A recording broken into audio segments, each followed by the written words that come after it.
Hey guys, tonight we drift back about 5,000 years to a place where the air hums with crickets and the slow river folds and refolds its course like a lazy snake across the plains.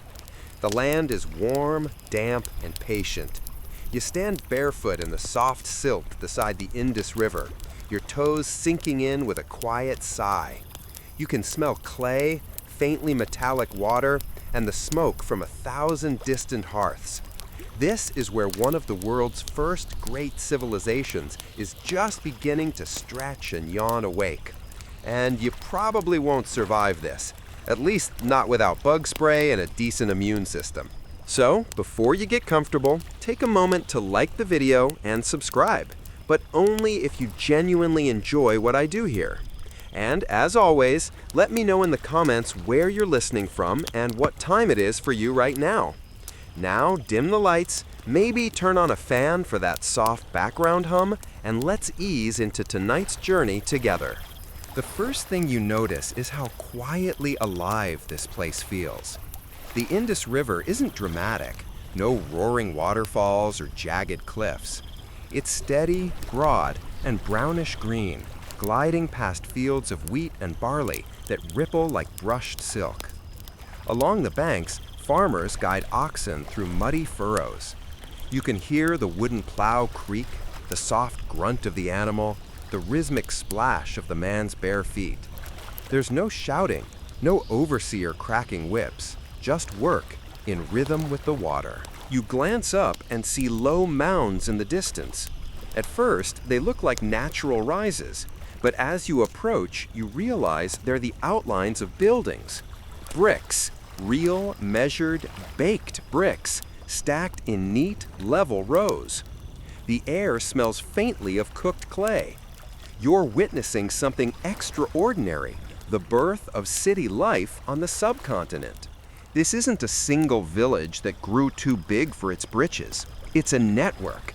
Hundreds of settlements spread across what will someday be Pakistan and northwest India, linked by trade, by design, and maybe by a shared dream of living well without making too much noise about it.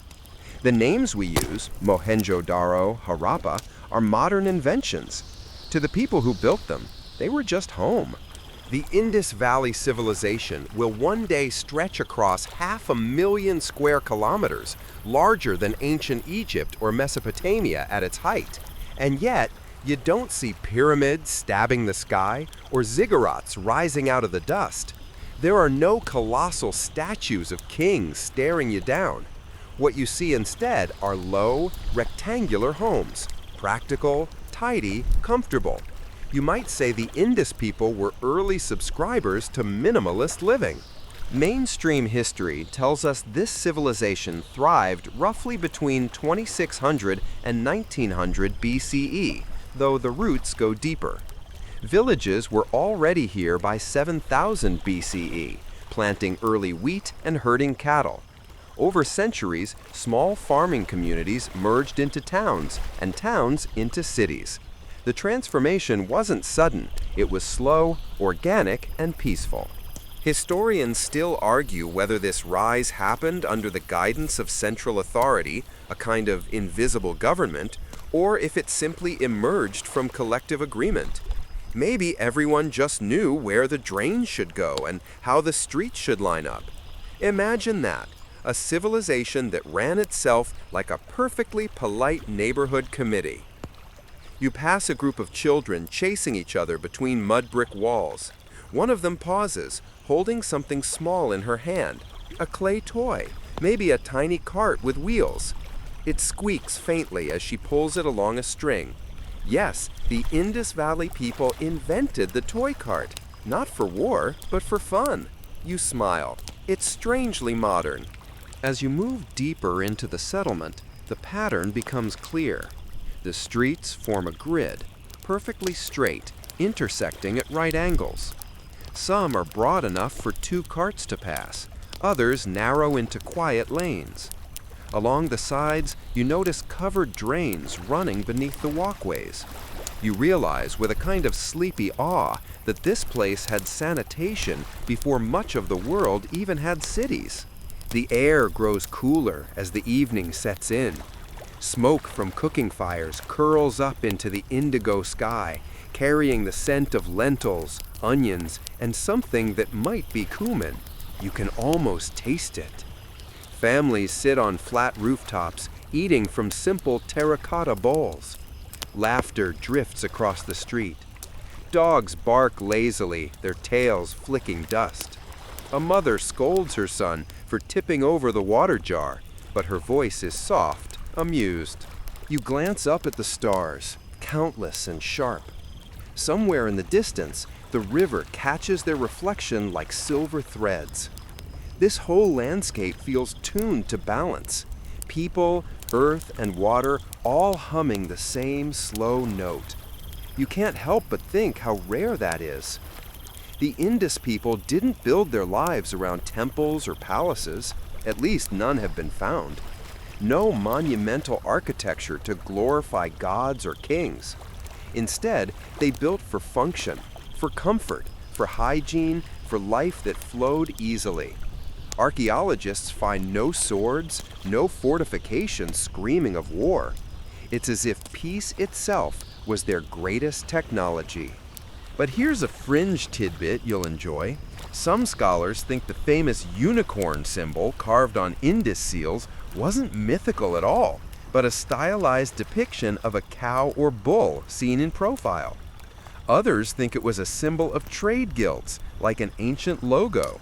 Imagine every potter, weaver, and merchant stamping their goods with a unicorn badge. The world's first branding agency, right here by the river. The evening deepens, and you feel the temperature drop. People gather near communal wells, drawing water with quiet chatter. The wells are circular, lined with baked brick. The same dimensions repeated in city after city, as if everyone agreed on one shared blueprint. You might picture a civilization of engineers who loved spreadsheets before spreadsheets existed. In the distance, you hear a low rhythm, someone tapping a drum, maybe marking time for dancers, or maybe it's just the sound of someone pounding grain into flour. Either way, it's steady, hypnotic. It makes your eyelids heavy. Historians still argue whether this civilization spoke one language or many. The script they left, tiny carvings on soapstone seals, remains undeciphered. Maybe it wasn't even a language in the way we think of it. Maybe it was shorthand for trade deals, or symbols for prayers, or something entirely lost to us. You picture merchants sliding small inscribed seals across a table of polished wood, sealing jars of sesame oil or bundles of cotton cloth bound for distant lands. As night fully settles, the Indus River glimmers faintly under the moon. The croak of frogs rises in chorus.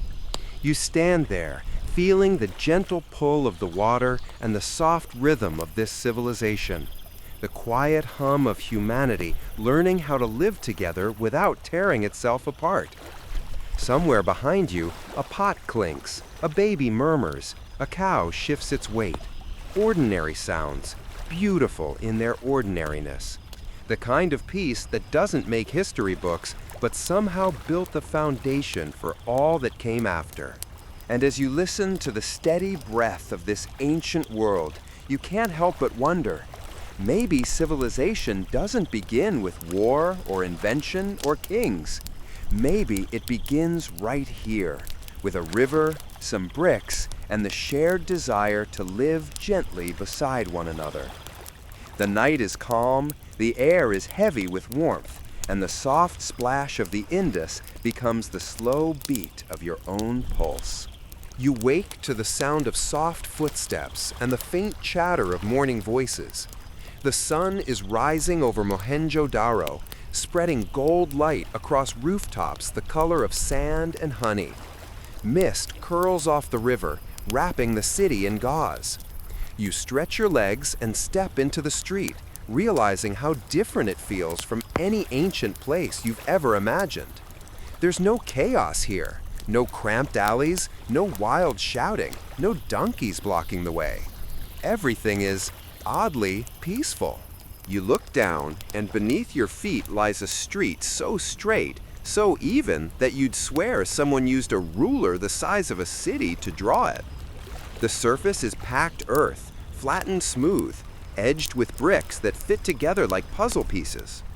As you walk, a faint breeze moves through the narrow space between the walls, just enough to carry away heat. The streets seem to breathe, like the city itself was designed with lungs. Every few paces, you notice small openings, drains covered by flat stone slabs, perfectly aligned with the road.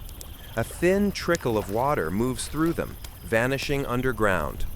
You realize you're looking at one of the earliest urban drainage systems in the world. It's elegant, logical, and almost invisible. You can tell the builders didn't just plan for themselves, they planned for everyone who would come after. A group of men pass you, balancing clay pots on their heads, their pace unhurried. You notice that everyone here moves with quiet purpose. No rush, no confusion. The city hums like a well-tuned instrument. You can almost hear the rhythm. Footsteps, distant voices, the hollow sound of a ladle striking a pot. Everything fits. Historians still argue whether Mohenjo-daro was governed by a central planner or if its design was the collective work of countless citizens who simply followed shared conventions. There's no evidence of kings issuing decrees or architects leaving behind signatures. And yet, here you stand, surrounded by geometry so precise that even modern urban planners raise an eyebrow. Whoever designed this city understood something most societies still forget. Order doesn't have to feel oppressive. You turn a corner and realize the streets run north-south and east-west, forming perfect rectangles. Each block is about the same size, each house facing the street at the same angle. Even the back alleys are consistent, as if drawn by a single calm hand. It's like walking through a city built not for spectacle, but for comfort and breathability, like the urban version of yoga. On one wide avenue, a cart creaks past, pulled by two humped zebu cattle. The wheels squeal faintly, but no one seems to mind. The driver gives you a polite nod before steering toward a nearby courtyard. You watch as he unloads woven baskets filled with barley. A woman greets him with a smile and a clay tablet, perhaps a receipt, perhaps a tally. You wonder if this is what ancient efficiency looked like. Transactions happening without tension, work without drama. A fringe tidbit here, archaeologists discovered that many Indus cities had raised streets, built atop earlier layers of construction. That means each time floods came, and they always did, the people calmly added a new platform of earth and brick, elevating their city bit by bit. Instead of fleeing or collapsing, they simply adapted upward. Imagine doing that with your apartment after every rainy season. You pause to watch a small group of workers clearing one of the drains. They remove debris with flat wooden paddles, humming under their breath. The drain itself connects to a larger one that runs beneath the street, carrying wastewater toward the outskirts of the city. Even the houses feed into this network through narrow clay pipes. The entire thing functions without pumps or machines, just gravity, patience, and clever design. It makes you think. These people built cities that didn't choke themselves. They left room for air and water to move freely, for people to walk without stumbling. It's as if they knew that peace begins with how you organize space. Further ahead, the street widens into an open square. You see merchants setting up simple stalls, baskets of grain, polished beads, chunks of copper glinting in the light. The square is shaded by cloth canopies strung between poles. The breeze flutters through them, scattering dust motes like golden snow. It's quiet, but alive. An early marketplace without the chaos of shouting bids or competing signs. Everyone seems to know their place, their rhythm. One man gestures for you to taste something from a small bowl. You do. Ginger may be mixed with honey. Sweet, earthy, and oddly refreshing. He smiles, points to your sandals, and laughs. They're dusty beyond repair. You laugh too, and for a moment, the gulf of 5,000 years shrinks to nothing. Mainstream historians agree that this level of city planning, drainage, standardized streets, organized housing, was centuries ahead of its time. The Indus people achieved it without evidence of centralized monarchy, standing armies, or divine rulers. It's as if they collectively decided that order was a shared responsibility. You look up, following a line of bricks toward a small raised platform at a crossroads. A clay lamp flickers there, sheltered from the wind. Someone placed flowers beside it, maybe a quiet offering to whatever spirit guards their streets. The scent of jasmine mixes with the faint odor of smoke and clay. As you walk, you notice that every building seems to have been built with others in mind. Doorways don't open directly onto the main street. Instead, they open into small courtyards or side alleys, creating privacy but also natural ventilation. Sunlight filters through narrow gaps, never too harsh. Shade pools between buildings like cool water. You can tell the architecture was designed for both function and comfort, a kind of quiet humanism baked into brick. There's something poetic about the way these streets manage sound. You can hear conversations nearby, but the echoes soften as they reach you. Even the city's noises seem to know when to whisper. You think of modern cities with honking horns and neon glare and wonder whether progress sometimes forgets how to exhale. Here's another curious detail. Archaeologists once uncovered a large public structure aligned perfectly with the city's main street. They believe it might have been an assembly hall, a place for townspeople to gather. If so, that suggests a civic life centered not on domination, but discussion. Imagine that, an ancient town hall where voices met instead of clashed. As the day warms, the air begins to shimmer above the ground. You pass by narrow side streets, each one leading to a cluster of homes built from the same uniform brick, each drain leading to the same central channel. It's like the city breathes in patterns. Inhale through the wells, exhale through the drains. Even the animals seem calm. A goat chews lazily on straw, staring at you as if you're the stranger in its city, not the other way around. You find yourself wondering what it must have felt like to live here, to wake every day knowing your street is clean, your home well ventilated, your neighbors cooperative. No palaces looming overhead, no slave camps, no frantic construction for divine egos. Just people, quietly maintaining a shared rhythm. Historians still argue whether the streets were designed for carts or for foot traffic alone. The wheel ruts in some roads suggest transport, but others are too narrow. Maybe, like so many things here, the answer is simply both.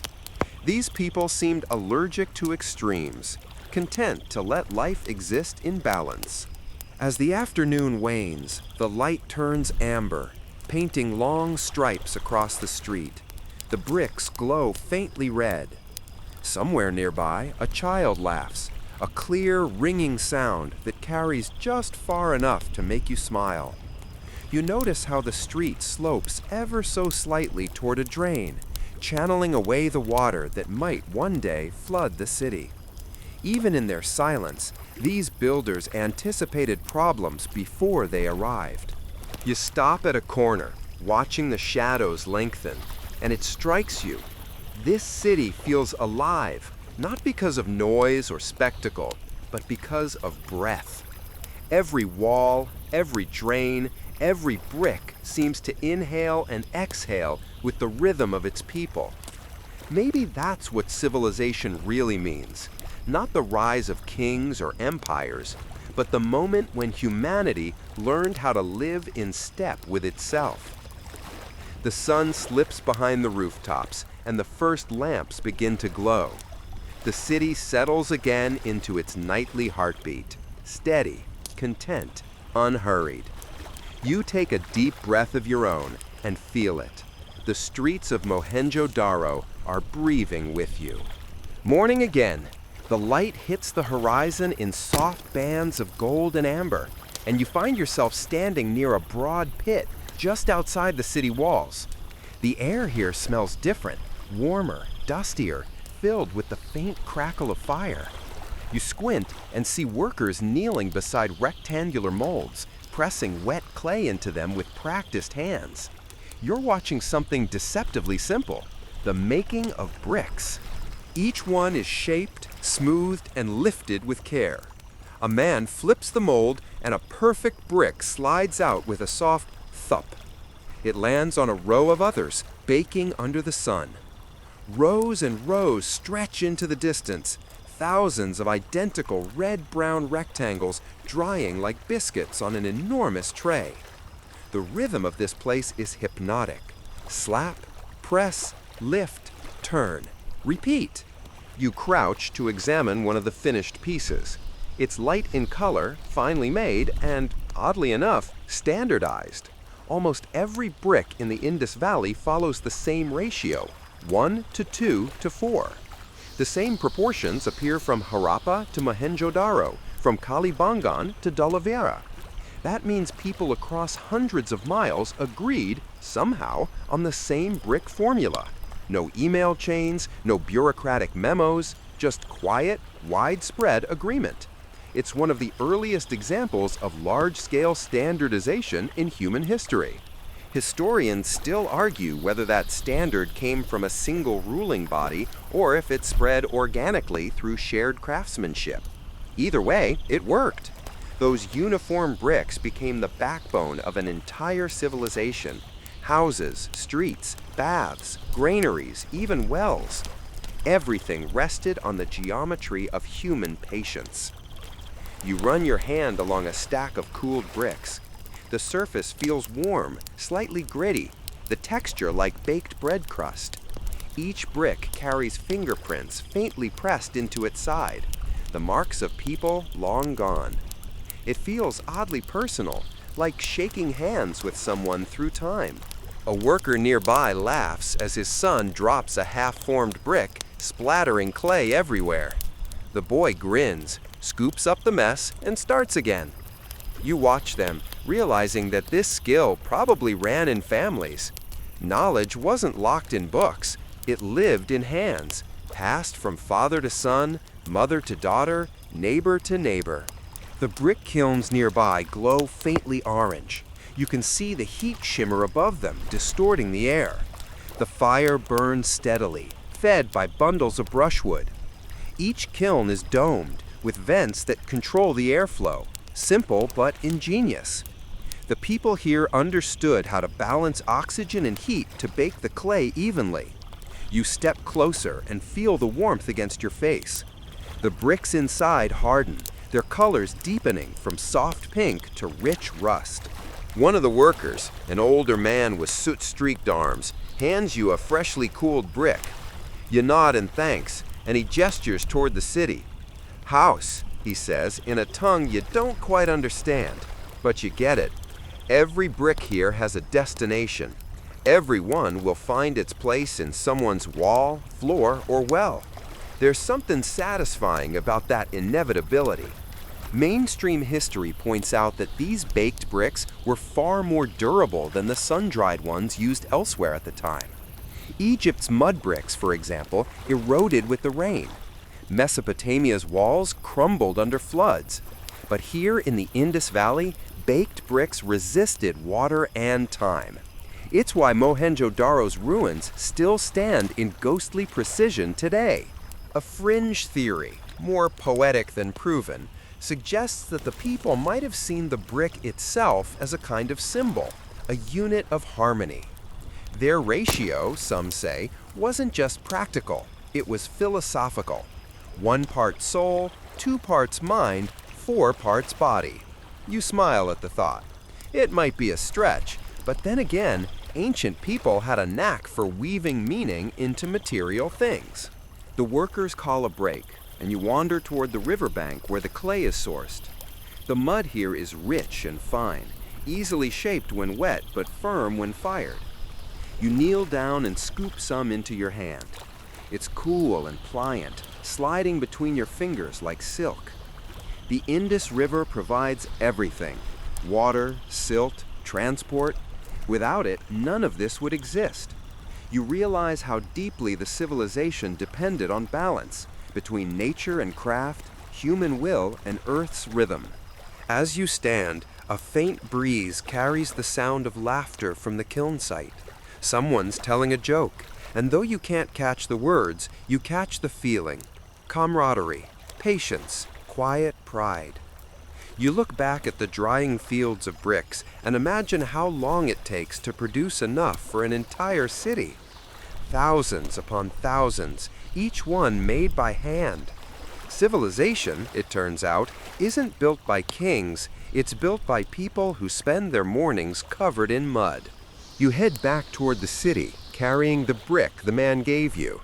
The streets ahead gleam softly under the sun, their walls glowing in shades of terracotta. You begin to notice how bricks here are like fingerprints, slightly different in tone and texture depending on the neighborhood, yet fitting together seamlessly.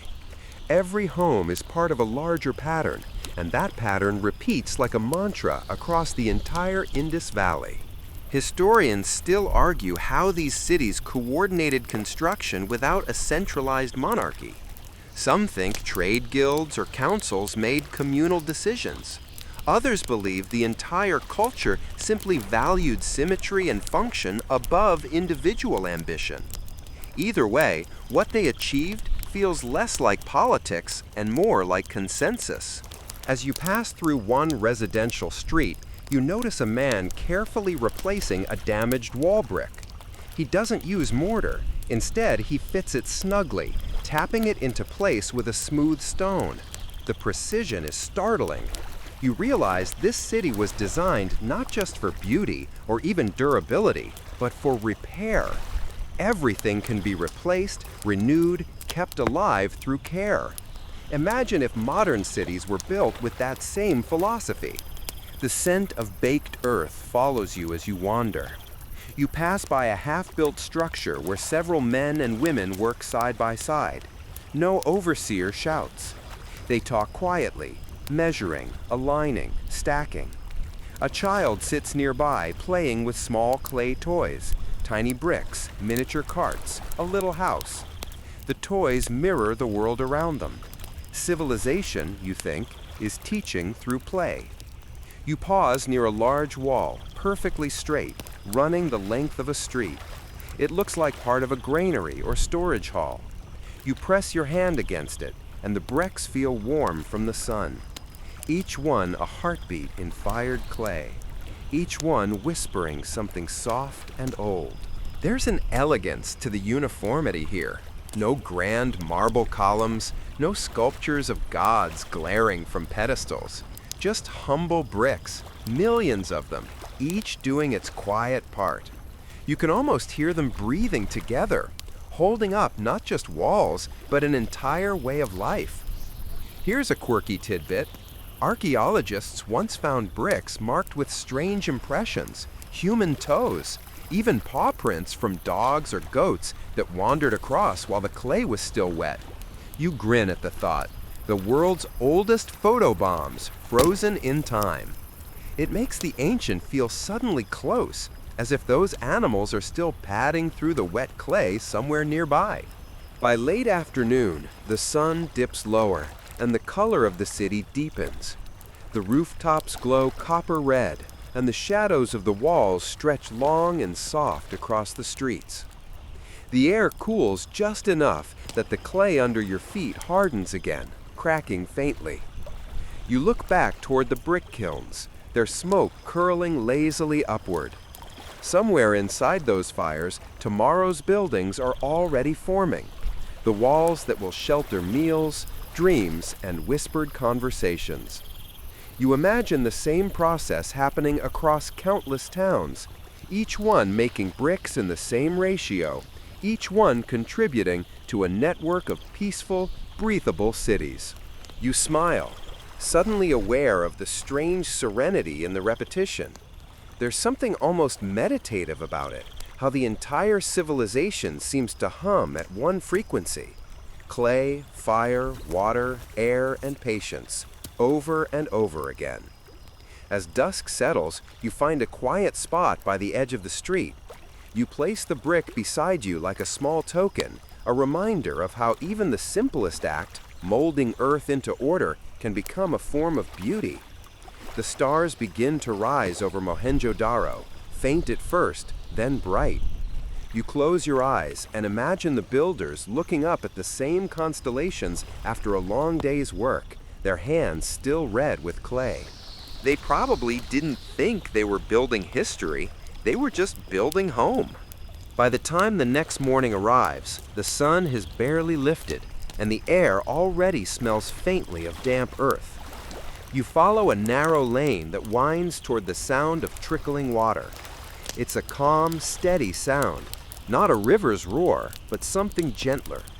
As you walk, you notice that nearly every house you pass has a small opening near the ground, a drain, neatly lined with baked bricks. You crouch beside one, watching a thin stream of grayish water flow through it. It vanishes under the street and, somewhere beyond sight, merges with a larger underground channel. You tilt your head and realize that this isn't random runoff. It's a city deliberately designed to manage water. You're in a place where water doesn't flood or stagnate. It circulates, like blood in a living body.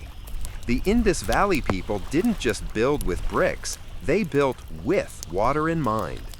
The entire city of Mohenjo-daro, like its sister cities Harappa and Mohenjo-daro, breathes through a system of wells, drains, and bathing areas.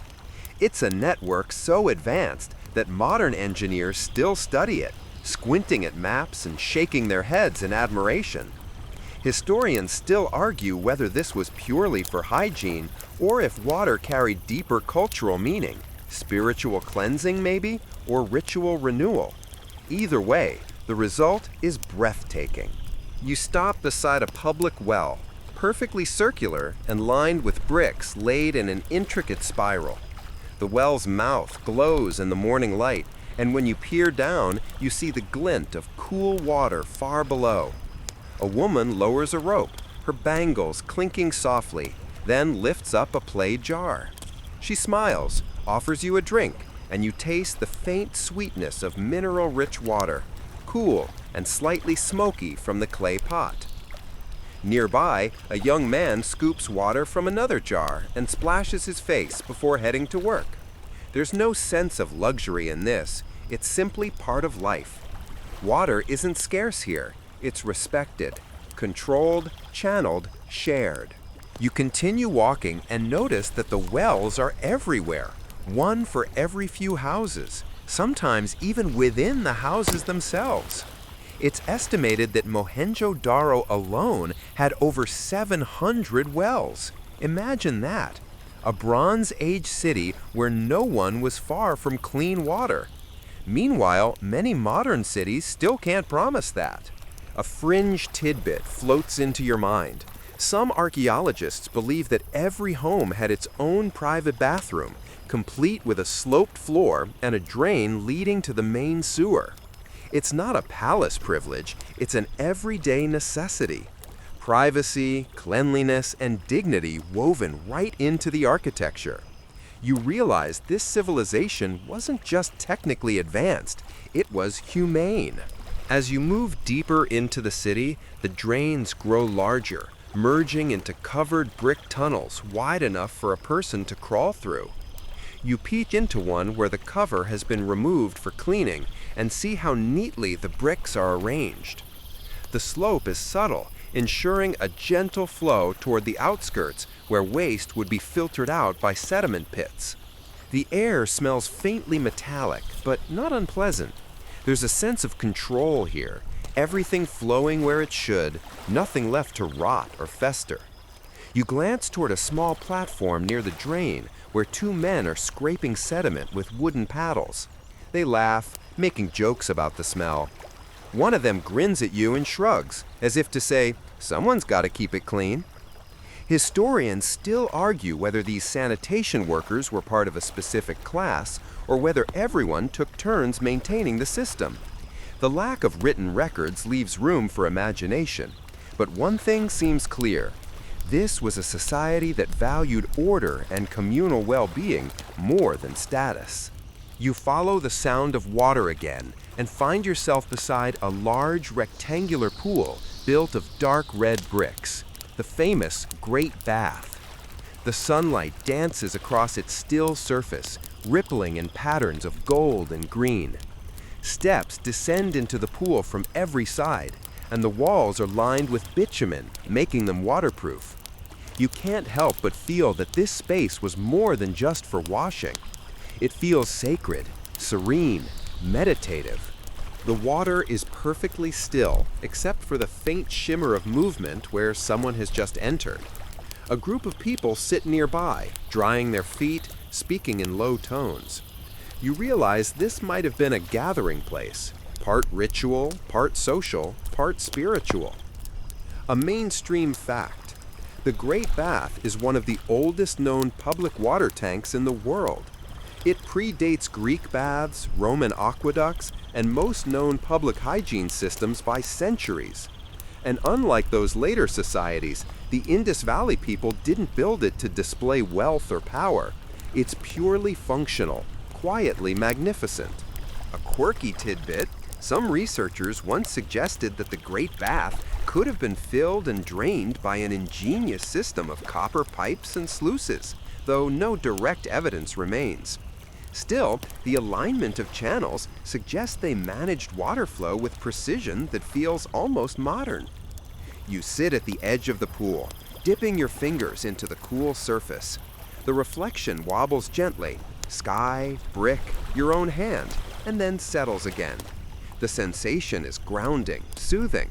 You can see why water might have carried such quiet reverence here. Farther north, the smaller wells and bathing platforms repeat the same logic: cleanliness as a civic right.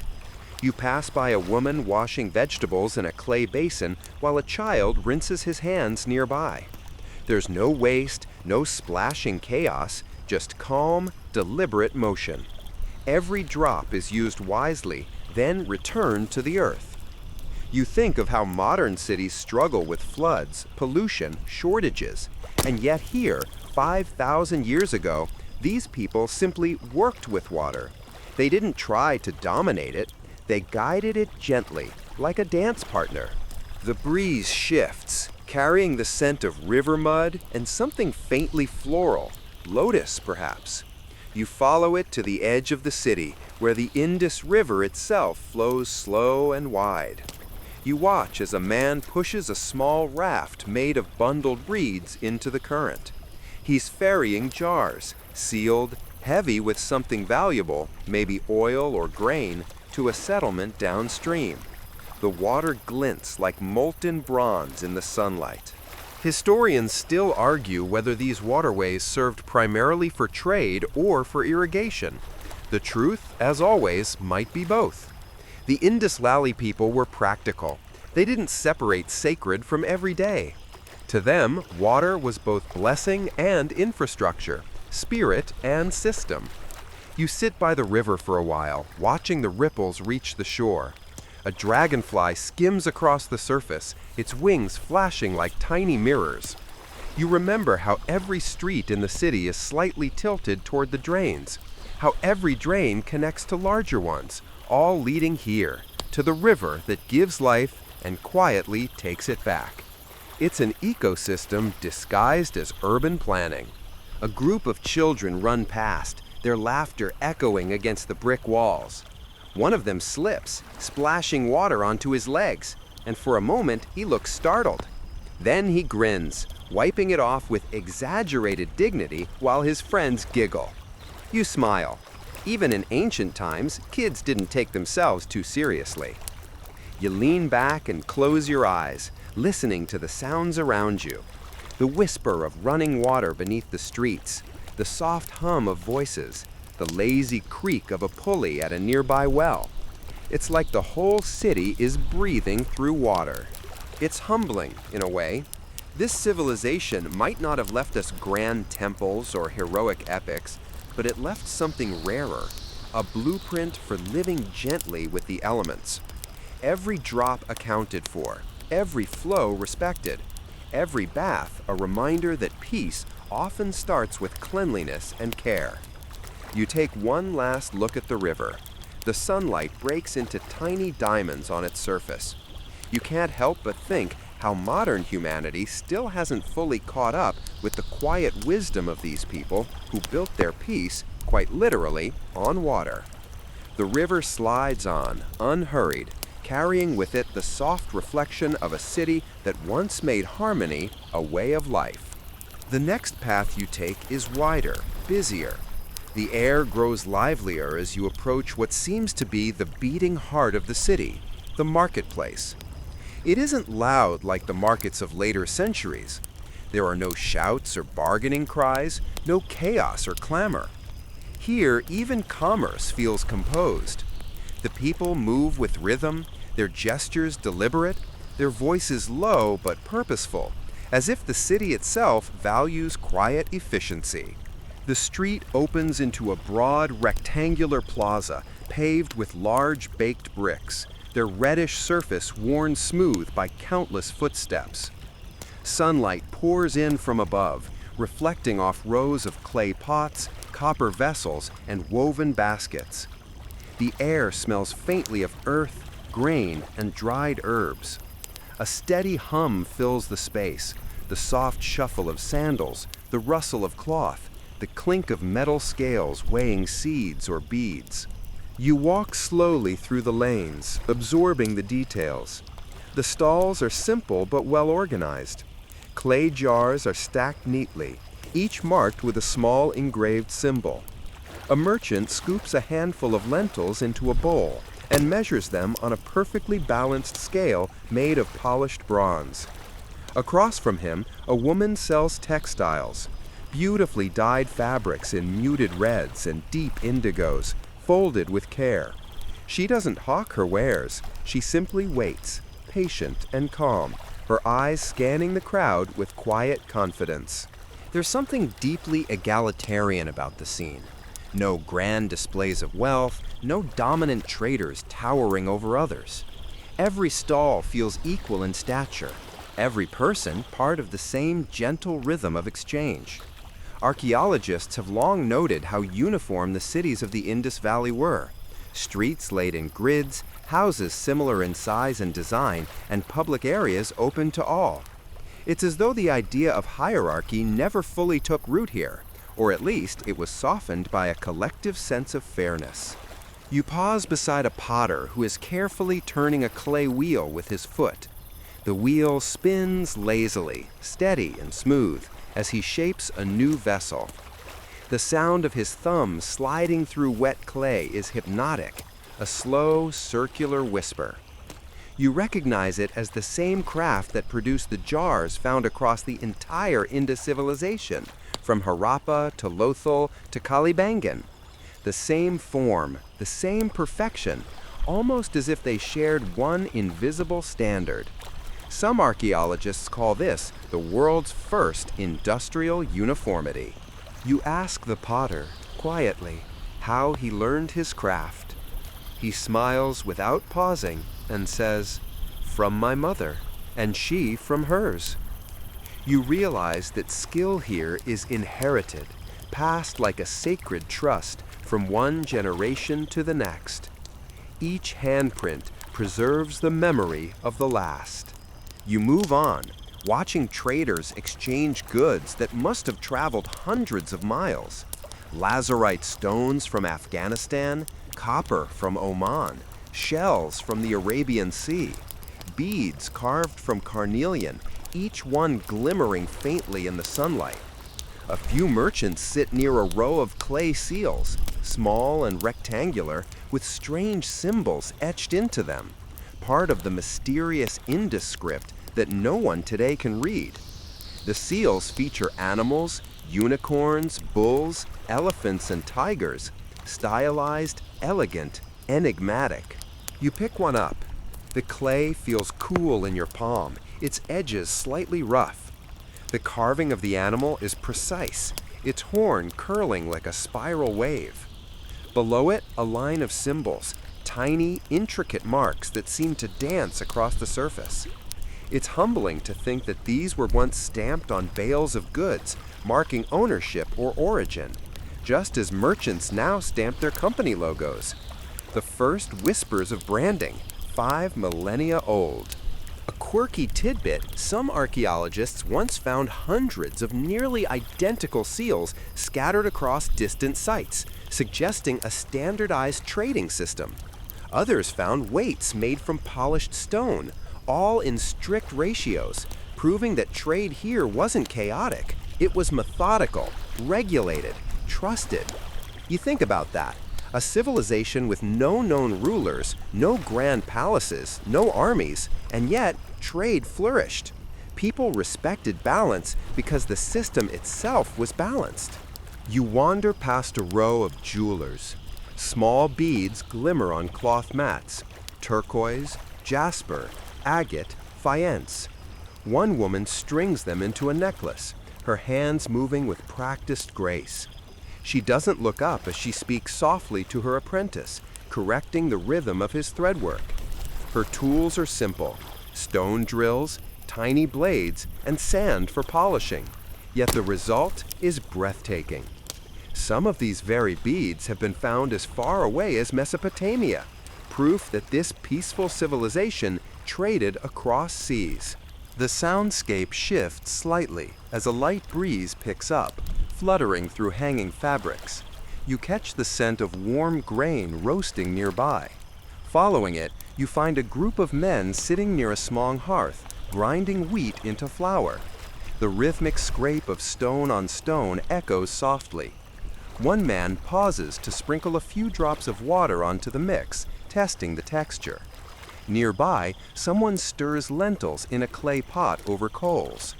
A woman hands out round, flat breads to the workers, a shared midday meal. You notice how communal it feels. There's no sense of hurry or hierarchy, just work, rest, and togetherness.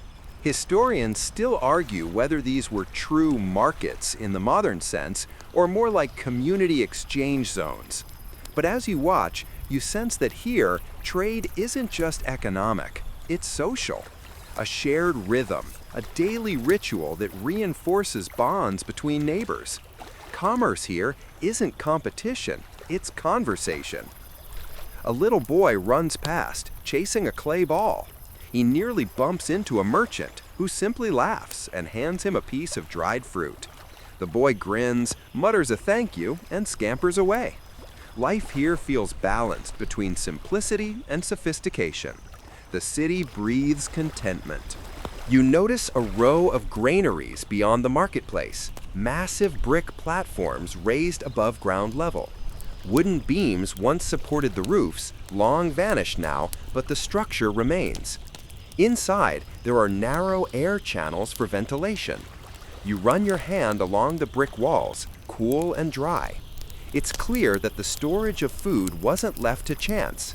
Grain meant survival, and survival here was a collective effort. The granaries at Harappa and Mohenjo-daro are among the largest structures of their kind from the ancient world. Some scholars suggest they weren't just storehouses, but distribution centers, places where food was measured and shared, not hoarded. This, again, fits the quiet equality that runs through every layer of this civilization. From the granaries, you follow another path that leads to a raised platform overlooking the market. From here, you can see the city's grid, straight streets intersecting at right angles, lined with drains and wells, dotted with trees that provide pockets of shade. The entire city feels like it was drawn by a steady, patient hand. Below, the market continues in its tranquil rhythm. The traders' gestures seem almost choreographed. A woman pours grain into a jar. A man ties bundles of herbs. Someone else counts shells with practiced ease. The air hums softly with life, an ancient song of cooperation. You imagine how this might have felt at sunset. The smell of cooking fires, the last rays of sunlight glowing on copper tools, the cool relief as temperatures drop after a long day. Families gathering, children playing, neighbors sharing food and stories. No grand monuments, no royal decrees, just people, living well and working honestly. Perhaps that's why the Indus Valley still feels mysterious to us. We're so used to linking greatness with kings, wars, and temples that a civilization built on quiet order feels almost alien. But as you stand here, watching the sun dip lower, it feels deeply human, gentle, practical, and peaceful. You take one last look at the marketplace, still alive with motion, yet untroubled by noise. The traders begin covering their goods with cloth, securing them for the night. The sky blushes pink and orange, and the air fills with the smell of river mist. Somewhere, a potter's wheel slows to a stop, its hum fading like a lullaby. In that fading light, you realize something profound. The people of this city may have vanished, their language still silent to us, but their spirit lingers. In the measured order of their streets, in the balanced lines of their weights, in the quiet dignity of their trade. They built a world where prosperity didn't need pride, where wealth was shared, where the market itself was a mirror of harmony.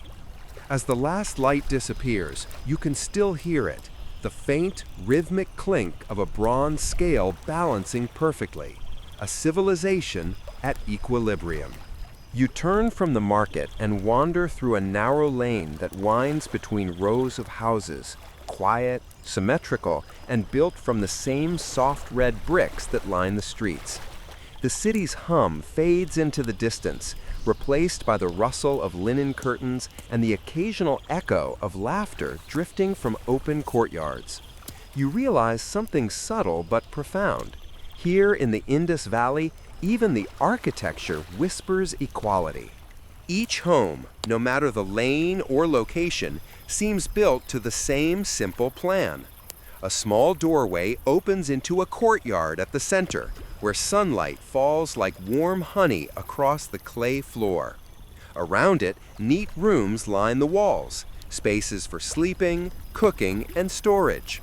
No palatial mansions dominate the skyline. No towering citadels proclaim their owner's power. Just humble, well-made homes, each crafted with the same care as the next. You step through one such doorway, careful not to bump your head on the low lintel. Inside, the air feels cool and still, faintly scented with ash and grain. A woman kneels near the hearth, tending a small clay oven. She glances up and smiles faintly, motioning for you to sit. Her daughter grinds spices on a stone slab, the rhythmic scrape filling the room with a sleepy calm. A dog lies near the doorway, tail flicking lazily in the dust. The hearth crackles softly. You notice how smoke rises toward a small square opening in the ceiling, a clever vent that doubles as light source and air passage. Even here, in simplicity, there's ingenuity. Every detail has purpose. The walls are plastered smooth, the floors swept clean, and a narrow staircase leads up to a flat rooftop. You climb it slowly, feeling the rough texture of brick beneath your fingers. From the roof, you can see the neighborhood unfolding like a honeycomb. House after house, all uniform, all aligned to the grid. Each one opens to a lane. Each lane connects to a wider street, and each street leads eventually to the main drain. It's like standing atop an ancient, breathing organism. Every home a cell, every alley a vein, the city pulsing softly with life.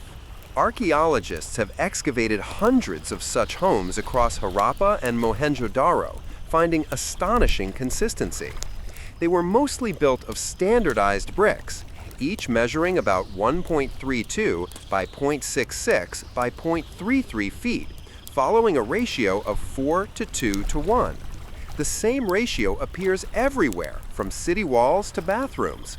It suggests an early understanding of modular design, millennia before modern engineers thought to name it.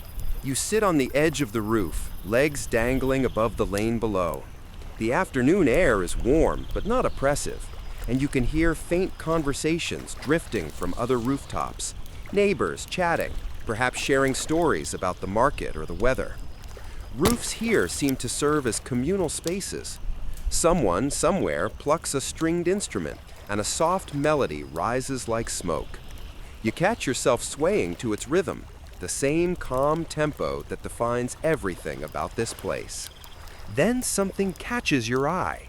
Across the street, a man pours water into a clay basin connected to a narrow drain.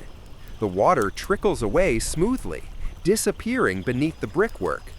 You've seen similar basins in several homes now, an early form of indoor plumbing. The people here were centuries ahead of their time in sanitation and design. You realize that privacy, comfort, and cleanliness were not luxuries. They were daily expectations. You climb down again and step into another home, smaller but just as tidy. Its owner is a weaver, her hands busy guiding a simple loom. Threads stretch taut across a wooden frame, shimmering faintly in the sun. She hums softly, her tune almost merging with the gentle creak of the loom. The walls are decorated with faint red patterns, perhaps painted with mineral dyes or clay pigments. The designs are geometric, triangles, circles, lines. Nothing ostentatious, just order within beauty. As you sit, she gestures toward a niche in the wall where small clay figurines rest. A woman with exaggerated hips, a bull with detailed horns, a tiny bird perched on a base. They're both art and something more, perhaps symbols of household devotion. Historians still argue whether these figures were toys, charms, or idols of fertility. Whatever their purpose, they feel intimate, personal, a glimpse into private faith rather than public worship. A quirky tidbit, some Indus homes contained miniature wells or bathing platforms with sloped floors for drainage. In fact, certain archaeologists suggest that nearly every house had access to clean water, either through a shared courtyard well or an adjacent public one. In other words, sanitation wasn't a privilege, it was a civic right. You might even call it the earliest version of universal plumbing. If modern cities had adopted that standard 5,000 years ago, we'd probably have fewer reasons to complain about leaky pipes today. You pause at a small alcove where a child's clay toys are scattered. A tiny cart, a model cow, a bead bracelet unfinished. The sight warms you. The city's uniformity doesn't feel sterile. It feels humane. It's as if the planners designed equality not to erase individuality, but to give everyone space to live peacefully. You step outside again, following the gentle curve of the lane. You notice how every doorway faces a similar direction, each slightly recessed to offer shade. The height of each threshold is nearly identical, as if the builders shared one blueprint passed hand to hand. Yet each house still holds its own character. Different scents, different echoes, different laughter inside. You pass by an older man sitting in the shade, repairing a basket. His hands are rough, but his voice is warm. You ask, half joking, "Doesn't anyone here have a palace?"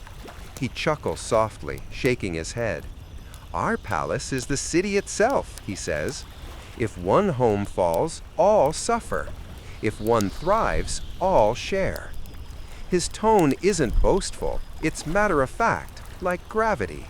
You keep walking, your sandals brushing against the dust. A stray goat trots past, nibbling on a leaf, before disappearing down a side lane. Somewhere behind you, a woman calls out for her son to come in for supper. The sound echoes gently between the walls. You realize that this city feels deeply alive, yet never rushed, connected, yet never crowded. The design itself nurtures balance. Historians still debate whether this equality was truly social or merely architectural. Were the Indus people classless, or did their hierarchies simply leave no grand monuments behind? Some suggest that leadership existed but was dispersed, councils perhaps, or community elders managing resources without crowns or armies. It's hard to say. What remains is the evidence of harmony: bricks and drains and doorways built to last. The sky darkens slightly as evening approaches. You return to the first courtyard you entered. The woman who invited you in is now lighting a small oil lamp near the hearth. The flame flickers, painting soft gold across her face. Her daughter sits beside her, braiding strands of reed together. They don't seem to mind your presence. You feel almost like part of the household, sharing their quiet. Dinner smells fill the air: lentils simmering, bread toasting on hot clay. The woman hums as she stirs. The child giggles when her braid slips. The dog yawns, rolls over, and sighs. Everything about this moment feels simple, unhurried, complete. You remember the market's calm energy, the city's measured streets, the wells and drains, all threads of one great tapestry of peace. As night deepens, the sounds of the neighborhood soften. You climb once more to the rooftop. Lamps twinkle from other houses, tiny stars mirroring those just appearing above. You can hear murmurs of conversation, the soft thud of a pestle grinding grain, the occasional bark of a distant dog. The air cools, carrying the scent of damp brick and river breeze. You lie back, staring at the stars. Somewhere below, water trickles through drains, carrying away the day's dust. The city hums gently, alive yet calm. The rooftops around you stretch in every direction like an endless mosaic of peace. You realize then that this equality, this sameness, isn't dull uniformity. It's safety. It's trust. It's the comfort of knowing that everyone sleeps under the same sky, in homes built from the same hands, with the same bricks, sharing the same rhythm of life. In a world that often celebrates power and spectacle, the people of the Indus Valley seem to have chosen something far rarer: quiet dignity. And maybe that's why their civilization endured so long, because peace, once built into the walls themselves, doesn't crumble easily. The last thing you hear before drifting into a gentle reverie is the faint clink of a water jar being filled somewhere nearby, echoing like a heartbeat through the still night. Morning comes softly to the Indus city. You wake to the low coo of pigeons nesting among the rooftops, the faint chatter of neighbors exchanging greetings, and the rhythmic splash of water drawn from a nearby well. The world feels washed clean, still wrapped in mist. You stretch, descend the narrow brick stairs, and find yourself walking once more through the calm, steady geometry of the streets. As you move through the waking city, you start to notice something strange, something missing. There are no temples towering over the rooftops, no palaces guarded by soldiers, no royal banners fluttering in the wind. You search the skyline, expecting to find some monument of power, but all you see are homes, wells, courtyards, workshops, and the occasional granary or bath. It dawns on you: this civilization, so advanced and organized, seems to have no visible rulers, no grand statues proclaiming dominance, no royal tombs carved for eternity, just people, buildings, and a shared rhythm that seems to flow without command. You find yourself wondering, how does a society this vast and complex function without a king or queen to direct it? How do thousands of people cooperate, build, trade, and thrive without crowns or decrees? The quietness of the streets answers in its own way. Perhaps leadership here was not about power, but about balance. Perhaps authority was distributed, not displayed. You approach a small workshop on the edge of the main street. Its doorway is half shaded by woven reeds. Inside, a man sits cross-legged on the floor, carving something from clay. His fingers move with elegant precision, shaping a small rectangular seal, the kind you saw earlier in the market. You kneel to watch. He glances up, smiling slightly. "For trade," he says softly, holding the clay up to the light. The image of a bull stares back at you, strong and proud, its shoulders etched in fine lines. Above it, tiny symbols curl and twist like miniature rivers. The man sets the seal aside and begins to carve another. Each one is a name, he adds, a story, or maybe a promise. You study the symbols. They're mesmerizing, unreadable yet familiar, like dreams half remembered. Some resemble fish or leaves, others simple geometric shapes. No one alive today knows what they mean. Archaeologists have discovered thousands of such inscriptions on seals, pottery, and tablets, yet their language remains a mystery. A mainstream fact, the Indus script is one of the great unsolved puzzles of ancient history. Despite decades of study, no one has deciphered it. Some believe it represents a full written language. Others think it's a system of trademarks or family emblems. The longest known inscription has just 17 signs. Short, compact, deliberate. You roll the thought around in your mind. A civilization that built vast cities, engineered sophisticated plumbing, traded across oceans, and maintained civic order, yet left behind no decipherable texts, no royal proclamations, no heroic epics. It's almost as if the Indus people preferred quiet records to loud legends. You watch as the craftsman presses his finished seal into wet clay, leaving a perfect impression. "No kings?" you ask gently. He chuckles, shaking his head. "Kings make noise," he says. "We make bricks." Then, with a twinkle in his eye, he adds, "And you can't build a city out of noise." That line lingers in your mind as you walk away. The absence of kings begins to feel intentional, like part of the design itself. Instead of one ruler, the entire city rules itself through shared customs and quiet order. Historians still argue whether this was democracy, collective governance, or something else entirely.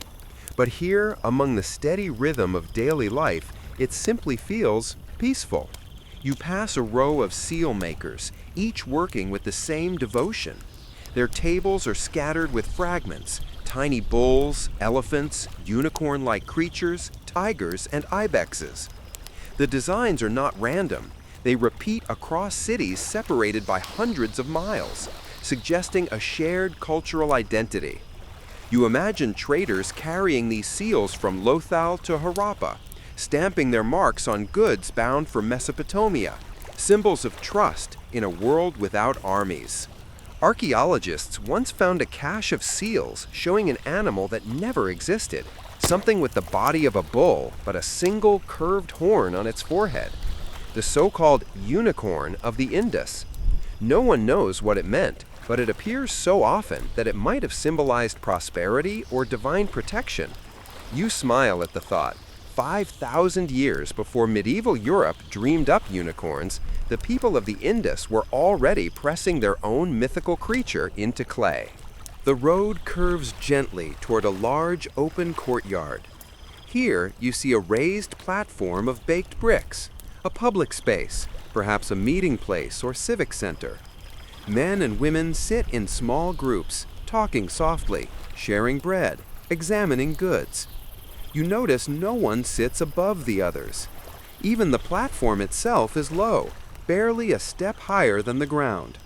Leadership here seems to rest on conversation, not command. You sit nearby, eavesdropping politely. The talk drifts between matters of trade, the coming harvest, and the state of the wells. The tone is calm, practical, even humorous at times. A young man suggests repairing a wall before the next flood. An older woman counters that it can wait until after the rains. The group nods, and the discussion moves on. No shouting, no decrees, just consensus. The city seems to govern itself through gentle, unspoken cooperation. As the day warms, you wander to a quieter part of town. Here, you find a small room carved into the base of a larger structure. Inside, the walls are lined with shelves of clay tablets, some blank, some marked with short inscriptions. A young scribe sits nearby using a pointed stylus to press signs into soft clay. He works without fuss, his movements rhythmic, almost meditative. You ask what he's writing. He shrugs. Maybe numbers, he says. Maybe blessings. He grins. Maybe both. You realize that the people here blurred the lines between the sacred and the practical. Trade, water, cleanliness, and even writing. Each was both functional and spiritual. Instead of gods demanding temples, perhaps the divine was found in balance itself, in every well-dug drain and every brick laid true. Still, mystery lingers. If there were no kings, who organized all this? Who decided where to build streets, how to standardize bricks, how to maintain wells and drains across miles of city? Some archaeologists suggest that civic officials or local councils handled it.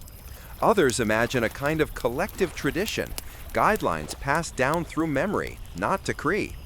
And some wonder if there was a leader, hidden behind anonymity, their power expressed not in monuments, but in shared design. Historians still argue whether this absence of hierarchy was idealism, practicality, or something deeper, a conscious choice to keep the peace by avoiding power altogether. You wander further, into a quieter street. A mural catches your eye. Faint red pigment on a wall, depicting a procession of animals. Bulls, elephants, and goats move in a line, their forms simple but graceful. Beneath them, more of those tiny symbols, the same mysterious script. You run your fingers across it. The wall feels warm from the sun, and the grooves catch traces of dust. You wonder, was this art, record, or something else entirely? Maybe both. The light begins to soften, and the street glows gold. You sit on a low step, watching people return home with baskets of food. Children play with clay marbles. Someone laughs. A dog trots past with a stick in its mouth. The city feels perfectly alive without needing a ruler's hand. You think about the stories written after this civilization fell. The kings of Mesopotamia, the pharaohs of Egypt, the emperors of China, all remembered for their conquests, their monuments, their empires. But here, there are no glory tales carved into stone, no epic wars to immortalize, just the quiet endurance of daily life. The Indus people may not have written about themselves, but they left behind something even more lasting, the shape of their peace. As dusk settles, you rise and walk toward the river's edge. The water moves slowly, mirroring the fading sky. In the distance, you can hear the muffled chatter of evening meals beginning, the laughter of children echoing down alleys. The city rests without guards or gates, confident in its own rhythm. You pick up a small clay seal lying near the shore, half buried in mud. The image is faint but still visible, a unicorn again, its horn catching the last glint of sunlight. You brush off the dust and turn it in your hand. The weight feels familiar now, comforting. A symbol, yes, but also a whisper, that harmony doesn't need hierarchy, that civilization doesn't need crowns to shine. As the night breeze drifts from the river, you set the seal back down where you found it. Its surface cools quickly, returning to stillness. The moon rises, silvering the rooftops, and you walk back into the city's quiet heart, where every wall, every symbol, and every street speaks the same gentle truth. You wake the next morning to the soft rhythm of footsteps echoing through the street. The sound is steady, purposeful, caravans preparing to depart. You follow the noise, drawn by curiosity. until the lane opens onto a broad courtyard near the city's edge. There, under the pale dawn light, a line of bullock carts waits in quiet formation, their wheels carved from solid wood, their drivers checking ropes and bundles. The air hums with anticipation, not of conquest or war, but of travel and trade. The smell of grain, salt, and oil drifts through the cool morning air. Merchants squat near their carts, wrapping bundles in cloth, tying them with braided reed ropes. Bronze tools clink softly as hands work quickly, practiced and calm. You move among them, listening. They speak in short phrases, nodding to one another, a language half gesture, half understanding. It's clear they've done this 1,000 times before. The cargo is varied. Sacks of barley, jars of sesame oil, baskets of cotton thread, and bundles of carnelian beads glowing a faint orange-red in the morning sun. Nearby, a trader lifts the lid from a clay jar, revealing tiny, polished shells from the Arabian Sea. "For the city beyond the sand," he murmurs. You realize he means Mesopotamia. That's nearly 2,000 miles away, across deserts, mountains, and seas, and yet the people of this quiet river valley send their goods there, trusting wind, wave, and time. Archaeologists have found Indus seals and beads in Mesopotamian cities like Ur and Sumer, proving that trade between these regions was not only real, but thriving. Some Mesopotamian tablets even mention a distant land called Meluha, believed to be the Indus Valley itself. That name has echoed across 5 millennia, a whisper of contact between two ancient worlds. As you watch, one merchant carefully presses a seal into a lump of wet clay securing a jar.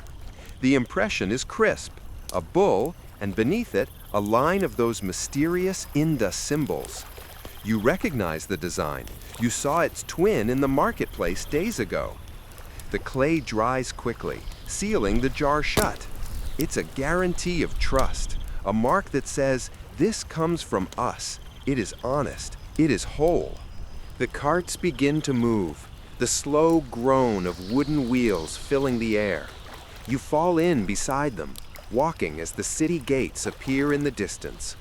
The morning light spills over the rooftops, painting everything gold. The oxen snort softly, their bells jingling like sleepy wind chimes.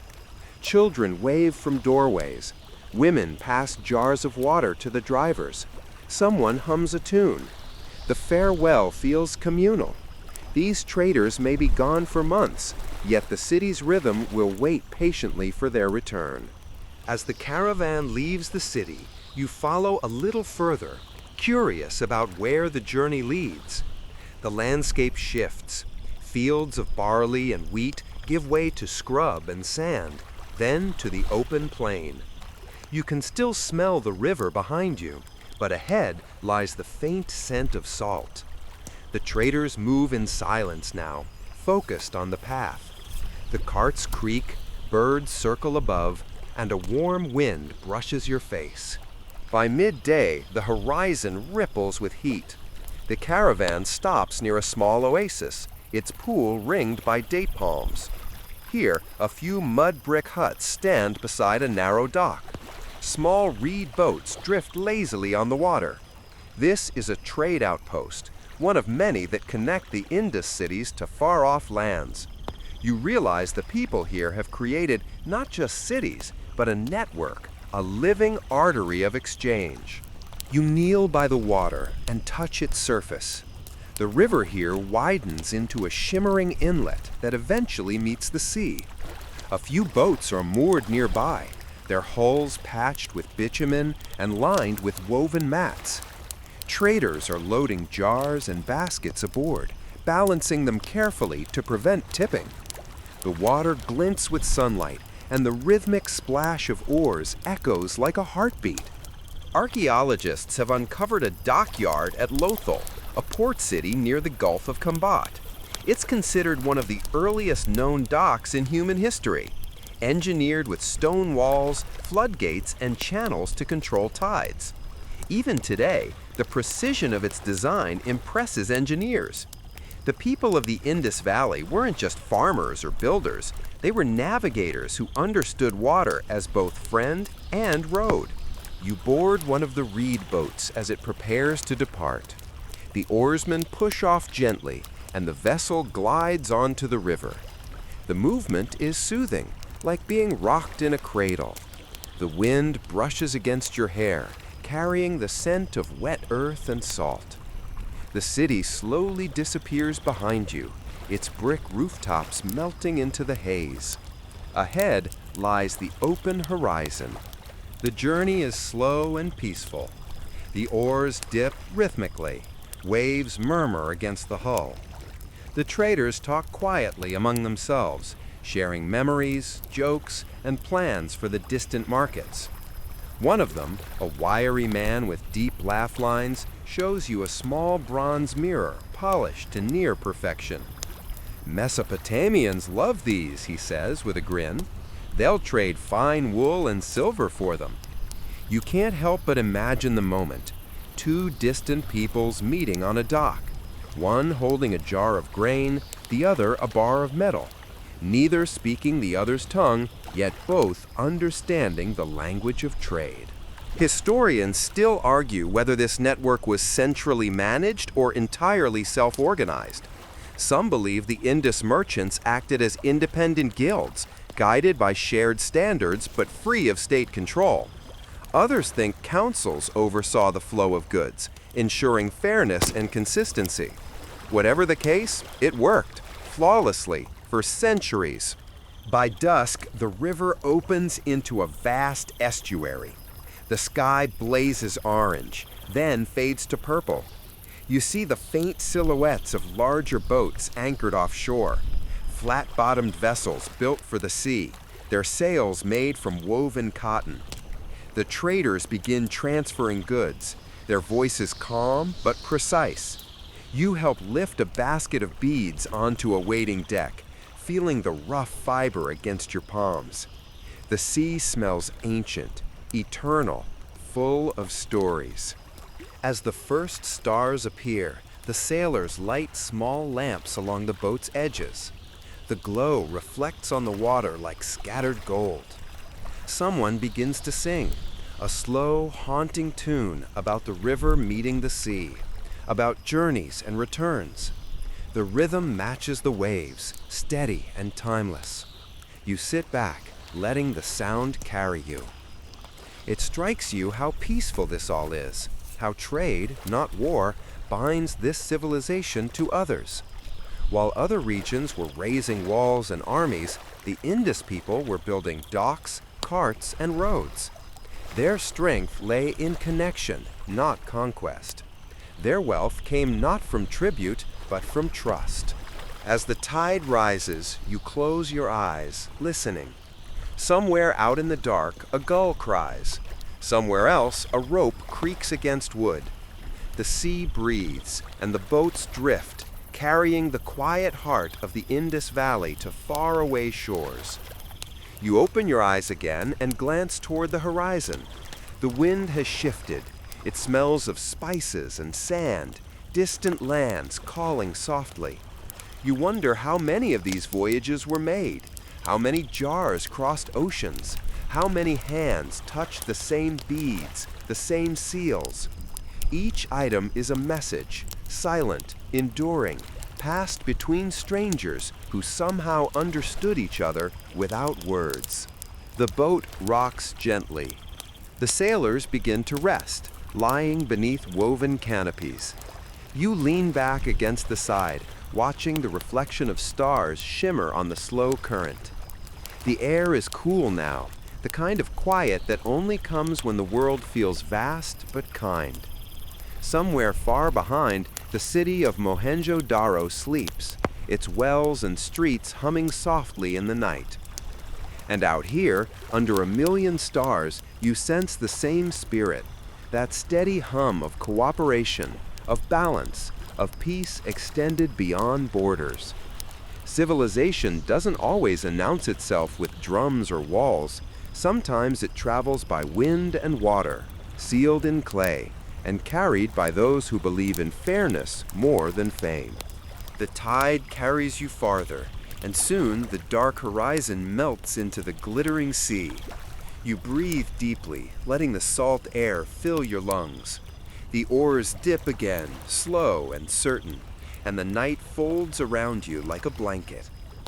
Somewhere ahead lies another port, another dawn, another quiet handshake between two distant worlds. But for now, it's enough to float, to listen to the sea's ancient rhythm, and to know that in this moment, peace itself is the cargo that travels with you. The next morning arrives gently, wrapped in mist. The city feels quieter than usual, as if it's holding its breath. You wander through the maze of narrow streets, the smell of wet brick and jasmine drifting through the air after an early drizzle. Somewhere in the distance, a flute plays, slow, meandering notes that sound like they're floating rather than being played. You follow the melody, past the courtyards and rooftops still damp with dew, until the street widens into an open plaza. At the far end, elevated above the square, lies something you haven't seen before. A massive, rectangular structure of baked brick sunk deep into the ground. Its edges are lined with symmetrical steps, its walls perfectly measured. Water glimmers faintly at the bottom, catching the pale morning light. You pause, tilting your head. It isn't a pool for swimming. It isn't a reservoir. It feels ceremonial. This is the Great Bath of Mohenjo-daro, one of the most striking and mysterious creations of the Indus Valley. Even now, 5,000 years later, no one can say exactly what it was for. But standing before it, you can feel that it mattered. The air itself seems hushed, as if remembering old rituals whispered beneath its surface. You step closer.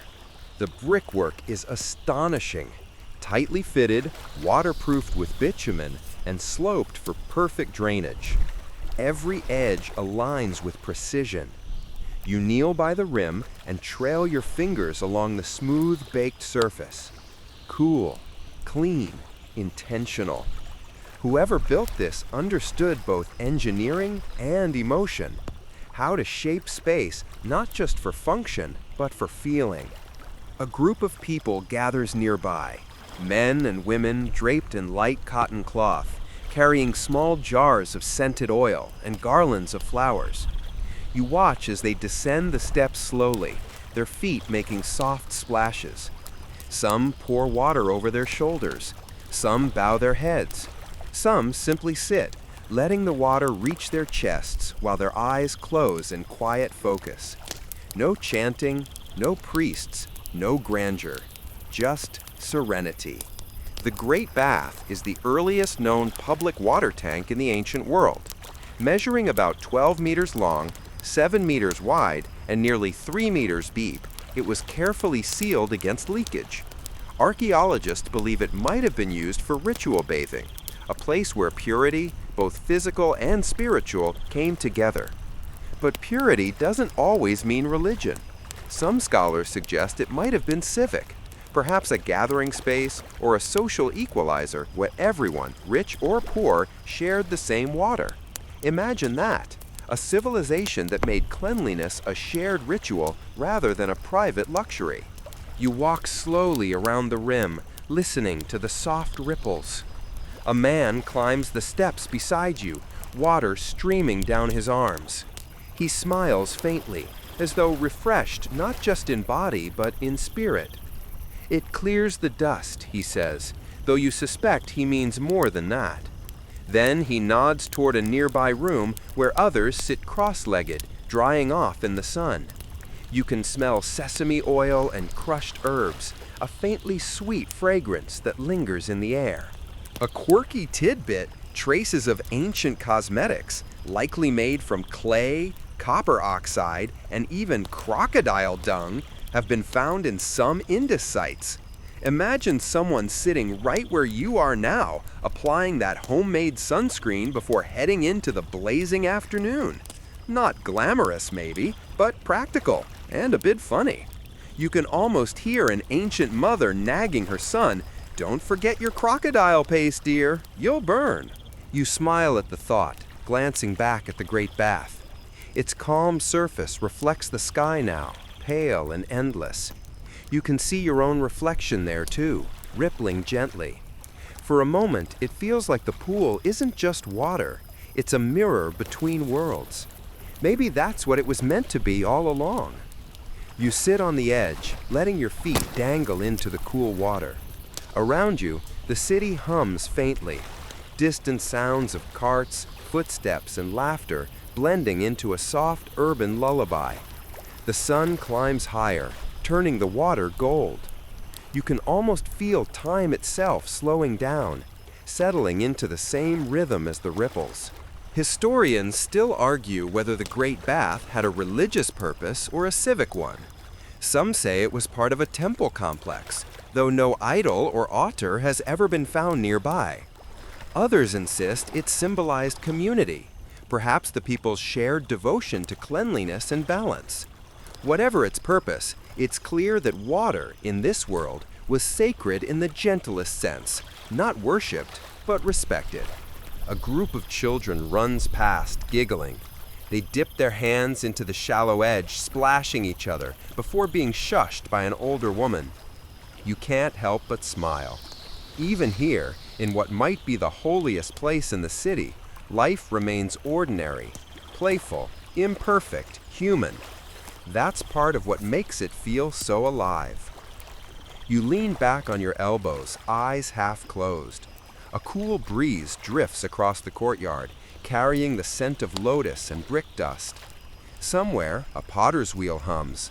Somewhere else, a woman sings while grinding grain. You realize how everything here connects. Cleanliness, craft, calmness, all part of the same pattern. If this is a civilization's temple, it's one built not for gods, but for humans. There are no towering statues demanding worship, no battle scenes carved in stone, just geometry, water, and stillness.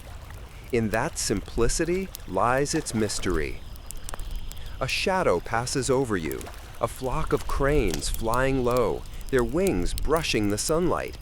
You tilt your head to watch them, their reflections gliding over the pool's surface. The sight is mesmerizing. You feel your heartbeat slow, your breathing match the pace of the ripples. This is what peace feels like, you think. Not the absence of sound, but the presence of balance. One of the men nearby begins to hum, a low, soothing tune that vibrates through the water. Others join in softly. The sound fills the space. Not loud, not ceremonial, just resonant. It vibrates through your bones like a heartbeat shared by the whole city. Maybe this is what their rituals were about, tuning the body and mind to the quiet frequencies of the world around them. When the hum fades, the silence that follows feels alive. You close your eyes and listen. The city seems to pause too, as if listening back. In this stillness, you sense something profound, not mystical exactly, but deeply human. The understanding that life itself flows best when it's clean, connected, and calm. You open your eyes again. The sunlight now dances across the pool's surface, scattering patterns on the walls. The water level has dropped slightly. Someone has opened the drain to refresh it. You watch the spiral of bubbles and remember the drainage channels you saw earlier in the city. Every drop here moves with purpose, guided by an invisible hand that values order over chaos. Somewhere beyond this courtyard, traders prepare for another journey. Children chase clay balls through the streets, and potters spin new vessels to replace the old. Yet here, at the heart of it all, the water continues to flow, eternal, cleansing, silent.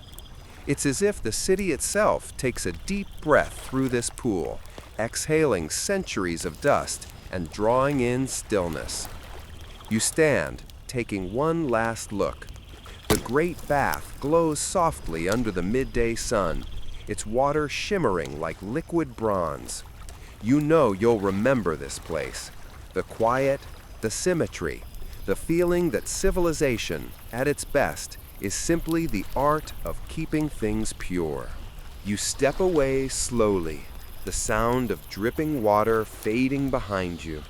The streets beckon once more, full of life, but a part of you stays behind, floating on that tranquil surface, reflecting the sky. You leave the great bath behind, moving down a quiet lane lined with houses that still glisten faintly from the morning dew. The sun is climbing higher, spilling warm light across the baked bricks. But today, your attention is drawn less to the rooftops and courtyards and more to what lies beneath your feet. There's a gentle hum coming from the ground, the quiet, steady pulse of water running in channels you can barely see. Here, in the Indus Valley, the city itself seems alive, breathing through its drains and canals. You follow a narrow side street and notice a small opening near the base of a house. Water trickles through it, clear and steady. You kneel to watch and see how it feeds into a larger channel, lined with bricks and carefully sloped. It's ingenious, almost magical in its simplicity. You run your fingers along the smooth, worn surfaces. The brick is still warm from the sun, but the water is cool, a reminder of life flowing just below the surface. The Indus cities were famous for their advanced drainage systems. Most homes had private bathrooms connected to covered drains, which ran along streets and emptied into soak pits or larger conduits. This level of planning and sanitation was unprecedented for its time, thousands of years before such systems became common elsewhere. Clean water and proper drainage weren't luxuries, they were part of everyday life. You trace the path of the water as it winds beneath the streets. The channel passes beneath the steps of houses, through public spaces, and finally toward the river that curves gently on the city's edge. Each bend has been carefully calculated, each slope designed to prevent stagnation. You realize that someone, or some group, must have overseen this intricate system, ensuring it functioned day and night, season after season. Yet no grand inscriptions name them. No bronze statues celebrate their genius. The city itself is their monument. As you continue, you notice small stone covers at regular intervals, lifted carefully to allow maintenance. A worker crouches near one, scooping debris from the water. He glances up, nods politely, and returns to his task. The movement is quiet, efficient, without ceremony. The canals are not just functional, they are living parts of the city, cared for like trusted companions. Archaeologists have found miniature models of drains and water channels in some Indus homes. Some speculate they were teaching tools. Others suggest they were symbolic, perhaps charms to protect the flow of water. Imagine a child 5,000 years ago learning civic responsibility by playing with a tiny clay version of the city's plumbing. Not exactly Minecraft, but close enough. You follow a wider street now, lined with the low walls of homes, each with its own small courtyard. Every house has a channel leading out to the main drain, a collective system that reminds you of lungs, with each home exhaling into the larger network. Water, once drawn from wells or rivers, eventually returns to the city's circulatory system, cleansed and guided, never wasted. You walk slowly, thinking of the rhythm. Every home contributes, every drain carries, the city breathes as a whole. Historians still debate whether these systems were entirely standardized or adapted to local conditions. Some point to the uniform brick dimensions as evidence of rigorous planning. Others suggest local craftsmen adjusted designs to suit individual plots, blending uniformity with flexibility. Either way, the result is breathtaking. a civilization that made cleanliness, efficiency, and order tangible. You pause beside a public well, square and deep, its sides lined with the same precise bricks. Children play nearby, dipping their hands in the cool water, tossing pebbles, their laughter echoing softly. An older woman washes clothes beside it, methodical and calm. The well feeds not only homes, but the life of the community itself. You think of it as a shared heartbeat, sustaining the city from the inside out. You notice how narrow lanes are flanked by raised platforms, perfectly placed to keep feet dry during heavy rain or flooding. Water flows effortlessly, guided by gravity and human ingenuity. You step lightly, following the gentle current. You marvel at how the city anticipates life's messiness, its floods, and its debris. Everything is planned, yet unobtrusive, almost invisible if you weren't paying attention. A few steps ahead, you spot what appears to be a public bath, smaller than the Great Bath, still fed by the same canal system. Its edges are worn smooth from countless footsteps, its water calm and reflective. You dip a hand in, feeling the coolness spread through your fingers. In a city designed for both privacy and community, even small baths serve as connectors, bringing people together in subtle ways. You continue tracing the canals, imagining the water flowing past streets, marketplaces, workshops, and homes. You picture the merchants loading carts, children running between houses, women carrying jars, each interaction softened, regulated by the rhythm of flowing water. It's almost meditative. The city moves not through force or decree, but through the silent discipline of infrastructure. Perhaps the Indus people were the first true plumbers of civilization, keeping the city alive not with kings or armies, but with water and careful brickwork.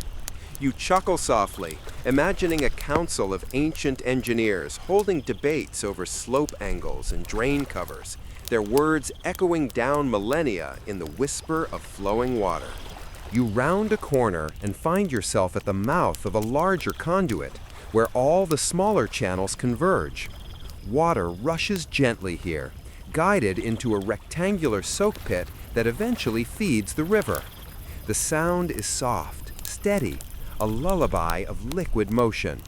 You rest your hand on the brick, feeling the vibration, the gentle energy of a city maintained by thoughtfulness and care rather than force. Historians still argue whether these systems were maintained by centralized authority or by neighborhood cooperation. Either way, the precision required suggests a culture that valued order, foresight, and hygiene as deeply as art, craft, or trade. Civilization here is measured not only in bricks and streets, but in how people manage the smallest details of daily life. The sun climbs higher, and the air grows warm. You pause, listening to the harmony of water, voices, and wind. Children splash, merchants call softly. The occasional bell of a cart punctuates the rhythm. The canals carry not only water, but life itself, the slow, steady pulse of a city built to endure. As you walk along the main channel, you reflect on the balance this infrastructure provides. Homes, markets, baths, and drains, all interdependent. The city thrives because its inhabitants understood that survival is a shared responsibility. That principle seems radical today, yet here it is, 5,000 years ago, written in brick, mortar, and water. You step lightly, careful not to disturb the calm flow. The canals hum softly under your feet, carrying the echoes of countless footsteps, soft laughter, and the gentle rush of life. And in that quiet, you feel the heartbeat of the Indus Valley, steady, patient, enduring, and entirely human. The afternoon sunlight spills across the streets as you wander deeper into the heart of the city. The lanes are narrower here, and the smell of warm clay and fresh bread drifts from courtyards tucked behind wooden doors. You notice the familiar hum of life, The soft clatter of a potter's wheel, the rhythmic scrape of a loom, the low murmur of neighbors exchanging greetings. But today, your attention is drawn not to the individual houses, but to the streets themselves, the arteries that make this city breathe with quiet precision. The streets are straight, intersecting at almost perfect right angles. You measure them in your mind, step by step, and feel the careful calculation behind each turn and crossroad. Every lane has been measured, every corner aligned. Even the width of the streets seems deliberate. Wide enough for carts and foot traffic, narrow enough to encourage a slower pace, fostering calm movement rather than chaos. It's as though the planners anticipated every interaction, every journey, every stumble or conversation that might occur along these paths. Archaeologists studying Mohenjo-daro and Harappa have found that the streets were laid out in a grid pattern with remarkable uniformity. The widths of major streets typically ranged from about 7 to 9 meters, while smaller lanes measured around 4 meters. These measurements were consistent across multiple cities, suggesting a standardized urban planning system that prioritized accessibility, ventilation, and drainage. The Indus people were early masters of city planning in a way that would inspire engineers thousands of years later. You follow a gentle curve in one of the main streets and notice a small raised platform running along one side. It is a footpath, slightly elevated to keep pedestrians dry when water flows through the drains beneath. You watch as a child runs along the edge, balancing carefully, before leaping down with a soft thud onto the street below. A woman carrying water jars pauses to smile at the child, her gesture unhurried and full of warmth. The street accommodates life as naturally as the river carries water. A quirky tidbit, some lanes had built-in stepping stones above the drains, making it easier for people to cross without wetting their feet. Archaeologists have found these stones placed at intervals along the main streets. It's a detail that feels practical, but also surprisingly playful, almost as if the city itself invites movement with a gentle sense of rhythm. You can picture children hopping from stone to stone, inventing games while learning the city's geometry by heart. You notice how goods are moved through the streets. Carts glide smoothly, guided by oxen whose steps are synchronized with the pace of the city. Baskets of grain, clay jars, and bundles of textiles pass by with minimal fuss. There's a sense of quiet cooperation here. Nobody shouts or scolds. Even when a cart encounters another, the drivers negotiate passage with calm gestures rather than conflict. This isn't enforced by law as far as you can tell. It seems embedded in the culture itself. Historians still debate the social implications of this grid layout. Some suggest it reflects a highly organized civic system, possibly with councils or committees overseeing the city's construction and maintenance. Others argue it might indicate a more egalitarian society, where streets and homes were designed to ensure fairness, accessibility, and shared safety rather than to assert dominance. Either way, walking these streets, you feel the order not as rigidity, but as freedom. A freedom born from structure rather than chaos. You pause near an intersection where the main street meets a narrower lane. Water from a home's drain flows along a slight slope, merging seamlessly with the larger channel beneath the street. The engineer in you admires the efficiency. The poet in you marvels at the elegance. There's no congestion, no filth, no chaos.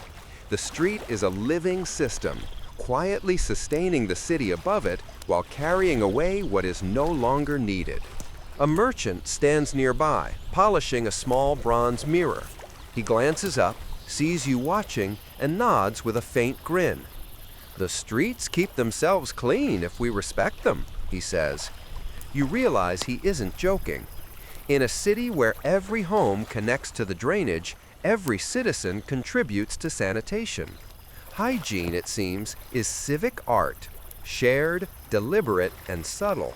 You continue along a lane that twists slightly, still maintaining the grid's invisible rhythm. Children play, weaving between adults and carts. Women chat over low walls, exchanging grains, seeds, and the latest news. Every sound blends into a soft urban lullaby. The scrape of a potter's tool, the murmur of conversation, the distant toll of a bell. You imagine that centuries ago, the streets were alive with the same noises, the same patterns, unbroken by time. Some archaeologists have found evidence of small street shrines, tiny brick enclosures barely taller than a person, often containing clay figurines or small vessels. Unlike grand temples, these shrines were integrated into everyday life. Perhaps they reminded passers-by to pause, reflect, or give thanks. You can imagine children leaving a small bead in one, or merchants offering a grain of rice before setting off on a long journey. Small rituals, quietly woven into the fabric of the streets. As you move further, you notice a subtle elevation change. The city is gently tiered, allowing rainwater to flow naturally into the drains. Each street, lane, and courtyard contributes to this rhythm. Even when the rains come, flooding is minimized. Even when the river swells, the city remains functional. This attention to detail speaks to centuries of accumulated knowledge, careful observation, and shared experience. Historians still argue about the balance between planned design and organic growth. Some believe the grid was imposed by a central authority. Others suggest it emerged from communal consensus, with families gradually shaping the city in ways that maintained harmony. Walking here, it feels less like imposition and more like cooperation, an invisible choreography between people, water, and brick. The sun tilts lower, casting long shadows across the streets. You watch a small boy navigate the stepping stones above a drain, a little girl trailing behind with a clay pot balanced on her head. Their movements are instinctive, elegant, and free. The streets accommodate them without fuss. They are alive yet calm, a testament to design that nurtures rather than constrains. You stop for a moment, listening. The city hums softly around you. The rustle of leaves in a courtyard, the scrape of a broom, the low laughter of neighbors sharing a quiet joke. You realize how deeply the streets themselves shape life here. They are more than passageways. They are instruments of order, patience, and gentle harmony. You breathe deeply, savoring the scent of brick, water, and sun-warmed clay. The streets teach you something essential. Civilization is not measured in grand monuments or loud proclamations. It is measured in how people move together, share space, and live in quiet cooperation. Here, in the Indus Valley, the streets are alive, guiding not just feet, but the very rhythm of society. The sun tilts toward afternoon as you follow the streets into the heart of the city's marketplace. It is not loud or chaotic, no shouting vendors, no clashing of carts, no clamorous bells. Instead, the air is rich with the muted rhythms of daily life. The soft scrape of a knife cutting through vegetables, the gentle clink of pottery, and the low murmur of neighbors trading news and goods. You breathe in the mingled scents of fresh bread, dried spices, wet clay, and warm earth, and realize that the market is less a spectacle than a living, breathing organism. You move among the stalls, stepping carefully over shallow drains, your fingers brushing the edges of woven mats and clay pots. A woman sells small bundles of sesame seeds, counting them meticulously into tiny cloth sacks for her customers. A man beside her lays out neatly arranged carnelian beads that catch the light in subtle reds and oranges. You kneel to admire a string of them, feeling the smooth polish beneath your fingertips. He smiles softly and presses a small seal into a lump of clay, marking the beads as his property before they travel to distant markets. The Indus Valley economy relied heavily on standardized weights and measures, which allowed for fair trade and consistent barter across cities. Excavations have revealed small, precisely shaped stone weights, carefully calibrated to fractions of a unit. The system was sophisticated enough that a merchant in Harappa could trade seamlessly with one in Lothal, thousands of miles away, with confidence that the measurements would match. This quiet standardization is one reason the Indus cities maintained harmony and trust over such vast distances. As you continue, you notice that the market is organized logically rather than randomly. Potters cluster near the kilns, weavers near the looms, and traders dealing in beads and semi-precious stones form their own corner. Each section seems to have emerged naturally, yet it fits together like a puzzle. You can imagine the flow of people, goods, and information, a system designed to minimize congestion while maximizing access and efficiency. The market is not only a place for trade, it is a stage for communal life, and everyone knows their part. Archaeologists have found tiny clay figurines shaped like elephants, tigers, and unicorn-like creatures in market areas. Some suggest they were charms for luck in trade, or small tokens exchanged between buyers and sellers. You watch a child picking one up, turning it in his hands with fascination, and you imagine that even 5,000 years ago, children delighted in small treasures, their laughter threading through the marketplace like invisible music. You pause at a stall selling coarse cloth laid out in gentle folds of red, yellow, and blue. The merchant explains, in soft tones, that the dyes come from natural plants and minerals carefully prepared for weeks before weaving. You touch a square of cotton, smooth and pliant, and marvel at the craftsmanship. Each bolt is functional, beautiful, and durable, a combination of practicality and artistry that permeates every corner of the city. Historians still argue about the degree of centralization in Indus trade. Some propose that guilds oversaw the production and distribution of goods, ensuring quality and standardization across regions. Others believe trade operated more organically, with families and small communities coordinating locally yet following shared standards. Observing this marketplace, you realize that either way, the system works seamlessly, relying on subtle cooperation and mutual respect rather than enforcement. You wander past a small pottery section where women sit on low stools, shaping clay on their wheels. One hands you a small vessel, smooth and warm in your palm.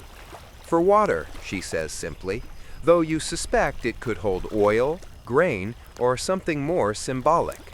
You smile, noticing how each object is imbued with practical elegance. There is no extravagance for display. Beauty and usefulness are inseparable. Nearby, a young boy carries a tray of baked bread, balancing it carefully on his head. He weaves through the aisles with precision, skill born of repetition. You watch as a customer exchanges a small stone weight for a loaf. The transaction is quiet, almost ceremonial in its rhythm. Coins do not pass hands here. Barter and measurement create trust, connecting people through a shared understanding of value. A curious observation, some traders have started leaving small seals on bundles of goods, much like the seal you saw earlier. These marks are not just signatures, they are guarantees, silent contracts that communicate honesty and reliability. The Indus people seem to have invented a kind of pre-written commerce where integrity is encoded in clay before goods move across cities and seas. You imagine jars of sesame oil traveling thousands of miles, each stamped with the same bull symbol, carrying its quiet promise of authenticity. The market is also a place of subtle education. Children watch, imitate, and learn. You see a little girl following a woman as she measures grain, her small hands trying to balance the weight. The lessons here are practical: how to trade fairly, how to observe, how to respect agreements. You realize that the market teaches civics as much as commerce, the principles of fairness, patience, and shared responsibility. As the sun climbs higher, the streets hum with life, but without frenzy. People navigate with care, mindful of the drainage channels, the stepping stones, the narrow alleys. Even the animals, oxen, goats, and the occasional dog, move without confusion, seemingly understanding the rhythms of human and city alike. Everything fits together naturally, a choreography unseen but perfectly executed. Historians still debate the role of markets in spreading culture versus merely goods. Some argue that these gatherings were conduits for religion, ideas, and artistic motifs as much as commerce. Others see them primarily as functional spaces. As you watch a merchant exchange news about a distant city along with a basket of beads, you realize the truth likely lies somewhere in between. Markets were not just about survival. They were networks of connection, conversation, and shared experience. You pause, inhaling deeply, letting the fragrances of the marketplace, the warm earth, dried spices, and baked bread wash over you. You watch a young boy carefully hand a bead to a girl across the aisle. The transaction is silent but meaningful. Here, life is negotiated quietly, without force, without drama. The city functions because its people trust one another, because they share not just goods, but a rhythm, a set of unspoken rules that maintain harmony. As the afternoon shadows lengthen, you take a slow walk to the edge of the market, observing the interplay of light, color, and sound. Each stall, each pathway, each exchanged item is part of a greater system, a living testament to balance. Civilization, you realize, is measured not only in bricks and drains, but in these quiet transactions, moments of cooperation, honesty, and community that sustain the heartbeat of the city. The market gradually quiets as the day wears on. Merchants pack their goods, children tire and wander home, and the soft clatter of wheels and footsteps diminishes. You pause on a low platform, gazing at the remaining jars, baskets, and folded textiles. Even as activity slows, the city feels alive, sustained by the careful attention of thousands of small actions performed daily, quietly, without fanfare. And in this quiet, you sense the Indus Valley's genius once more, not in loud monuments or dramatic battles, but in the subtle, disciplined order of everyday life. Trade, balance, fairness, and patience ripple outward like gentle waves, touching every corner of the city and carrying its heartbeat across time. You step away from the marketplace and follow a narrow alley lined with small workshops. The air smells of warm clay, smoked oil, and the faint tang of metal. Soft hammering echoes through the walls, a rhythmic punctuation that blends with the gentle murmur of the city. You realize that here, in these quiet workshops, the heartbeat of innovation pulses steadily, humbly, and without spectacle. The Indus Valley people create not for show, but for life, crafting objects that sustain, delight, and connect. You pause outside a pottery workshop. A woman sits on a low stool, spinning her wheel slowly, her hands shaping a lump of damp clay into a perfectly smooth vessel. The wheel hums beneath her fingers, the sound almost hypnotic. You watch the pot take form, symmetrical, balanced, and functional. Once finished, she gently lifts it, examining it in the sunlight, then places it beside dozens of others on a clay rack to dry. Later, these vessels will be fired in kilns, hardened to withstand years of use and travel. Indus potters were skilled artisans, producing standardized shapes and sizes for everyday use. Many jars, bowls, and storage containers were uniform across cities, allowing for efficient storage, transport, and exchange. Even their kilns were sophisticated, ventilated and insulated to maintain consistent temperatures, ensuring the pottery would survive both local use and long-distance trade. You wander further and come across a small metalworking area. A man hunches over a bronze ingot, carefully hammering it into thin shapes. His hands are steady. The metal gleams faintly with each tap. He pauses, dips a finger into water, and cools the bronze before continuing. Small tools, perhaps used in weaving, farming, or ceremonial contexts, line the workspace. Everything is precise, deliberate, and efficient. You notice how each craftsman seems to move with the same rhythm as the city itself: calm, purposeful, and unhurried. A quirky tidbit: some bronze tools discovered in Indus sites have tiny, almost imperceptible holes in the handles. Scholars speculate they were designed to string the tools together, or even to hang charms for good luck. You imagine a potter tying a tiny charm to his trowel before stepping into the sun, muttering a hopeful wish to the city gods or ancestors. It's both practical and whimsical, a small reminder that even in serious work, there's room for human play. The workshops themselves are arranged thoughtfully. Pottery areas are separated from metalworking, and dyeing areas are downwind, minimizing smoke and odor in living quarters. Each space flows naturally into the next, reflecting an understanding of safety, efficiency, and comfort. Even storage is meticulously planned. Finished products are stacked in uniform rows, protected from humidity, yet easily accessible for trade or domestic use. Historians still argue whether the standardization in crafts was enforced centrally or arose organically. Some suggest that guild-like organizations maintained quality and consistency across cities. Others believe families and small communities shared knowledge, passing down techniques through apprenticeship and observation. Either way, the result is remarkable.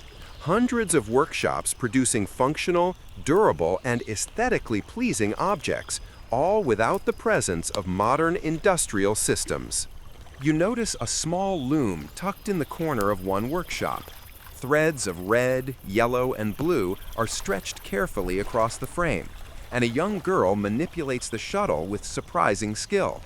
The cloth she produces is fine, durable, and uniform. A teacher sits nearby, guiding her hands but allowing her freedom to explore and learn. You think about how knowledge passes from one generation to the next quietly, through repetition, observation, and subtle correction, a process just as important as the objects themselves. You pause to watch the city's kilns, emitting soft curls of smoke that rise lazily into the air. The heat radiates gently, warming nearby streets and drying clay in the sun. You can almost feel the care in how these kilns are built and tended. Every brick and vent calculated to create perfect conditions. You imagine the potters monitoring temperatures with practiced intuition, a delicate balance between fire, air, and earth. It's artistry in motion, practical yet elegant. A curious stamp seals discovered in the workshops suggest that craftsmen might have left subtle personal marks on their work, a way of claiming authorship or ensuring accountability. Some seals feature animals, geometric shapes, or miniature depictions of everyday objects. You can picture a young apprentice pressing a tiny seal into a fresh pot, taking pride in the act of marking something as uniquely theirs, a quiet signature in clay that will outlast them. As you wander among the workshops, you notice the interplay of collaboration. Potters, metalworkers, weavers, and traders move in shared rhythm. A potter hands finished vessels to a nearby merchant. A weaver offers cloth to a dyer. Everything flows smoothly, quietly orchestrated by habit, respect, and mutual understanding rather than formal command. You sense a kind of unspoken community, where everyone's work supports the others, creating both beauty and function in the city's daily life. Historians still debate whether the innovations of the Indus craftsmen influenced later civilizations directly. Some argue that their techniques and tools laid the groundwork for subsequent developments in South Asia. Others suggest that many innovations may have been rediscovered independently over time. Regardless, standing here, you feel the timelessness of ingenuity, the human desire to improve, to create, to balance form and function, expressed in every vessel, tool, and textile. The sun is dipping toward the horizon, painting the workshops in golden light. Shadows stretch across the courtyards, softening edges and highlighting the subtle curves of pots, the gleam of bronze, and the smooth lines of woven cloth. You take a deep breath, inhaling the mingled scents of clay, oil, and smoke, and feel the quiet hum of creation all around you. Innovation here is not flashy. It is embedded in life itself, gentle yet enduring. You pause near a small stack of newly fired vessels, feeling the warmth radiate through your hands. In these quiet workshops, life unfolds with rhythm and purpose. There is no need for grand monuments or battles to define achievement. Civilization is measured here in care, precision, and the cumulative effect of thousands of small, thoughtful actions carried out day after day. You step back, taking in the entire scene, the streets, the kilns, the gentle hum of work, and the subtle laughter of apprentices, and sense a civilization thriving not through spectacle, but through steady, quiet ingenuity. As the evening approaches, you leave the workshops behind and wander toward a quieter part of the city. Here, the streets are wider, punctuated by open courtyards and shaded by low mud brick walls. A gentle breeze carries the scent of herbs, flowering shrubs, and freshly tilled soil. You notice small gardens tucked between homes, each carefully tended with neat rows of lentils, barley, and vegetables. There's a rhythm to these spaces, a careful balance between nature and human intention that feels almost meditative. You step closer to one garden and kneel beside a bed of lentils, brushing your fingers against the soft soil. The plants sway gently in the wind, their roots anchored firmly, drawing water from the canals that feed through the city. You realize that these gardens are more than just food sources. They are living classrooms, places where children learn the cycles of growth, where families nurture both plants and patience. Every sprout, every leaf seems to participate in the slow heartbeat of the city. Indus Valley cities contained granaries and storage facilities that were carefully planned for both efficiency and safety. Large brick granaries with thick walls and raised platforms preserved grain against pests, moisture, and the changing seasons. Scholars believe that such storage systems allowed cities to survive fluctuations in supply and weather, ensuring that inhabitants could rely on steady provisions even during times of scarcity. These granaries were central to communal well-being, quietly sustaining the population without fanfare. As you walk toward a large granary at the city's edge, you notice the meticulous brickwork, the ventilation channels, and the small rooms for sorting and measuring grain. A few workers are busy inspecting sacks, tapping them gently to detect moisture, and transferring them to higher shelves. The entire operation is deliberate and calm, almost ritualistic in its order. The granary hums with quiet productivity, a reminder that even the most practical structures carry the mark of care and foresight. Archaeologists have found that some granaries contain tiny clay figurines placed among the grain. The purpose remains unclear. Some suggest they were charms to protect the food. Others speculate they served as playful tokens or reminders for workers. You imagine a young child sneaking a small figurine into a sack of barley, a secret blessing tucked among the grains, blending practicality with whimsy. The granary's presence transforms the surrounding courtyard. Children play nearby, balancing stones on their heads or rolling small clay balls along the pathways. Women carry baskets of vegetables to the nearby wells where water glimmers under the fading sun. You notice a subtle choreography. Every person, every object, every animal in the space moving in quiet harmony. The city is alive, not with noise or urgency, but with purposeful calm. Historians still argue about the degree of centralized control over these storage systems. Some propose that city councils or governing bodies managed grain distribution to maintain fairness and prevent shortages. Others believe that local communities cooperated to regulate their own supplies, relying on shared norms and trust rather than formal oversight. Either way, the granaries demonstrate a civilization that valued foresight, balance, and communal responsibility. You continue through the courtyards, noticing more gardens, some with flowering plants, others with small fruit trees or medicinal herbs. The layout of the granary suggests planning, yet it feels organic, integrated into daily life. People move among the plots with care, tending to their plants, conversing softly, and occasionally pausing to admire a bloom. Even the sound of life here is gentle, a soft murmur rather than a clamor. A subtle detail catches your eye. The raised brick beds in some gardens double as seating areas. Families gather here in the late afternoon, children leaning against the bricks, while elders pass on stories or practical knowledge.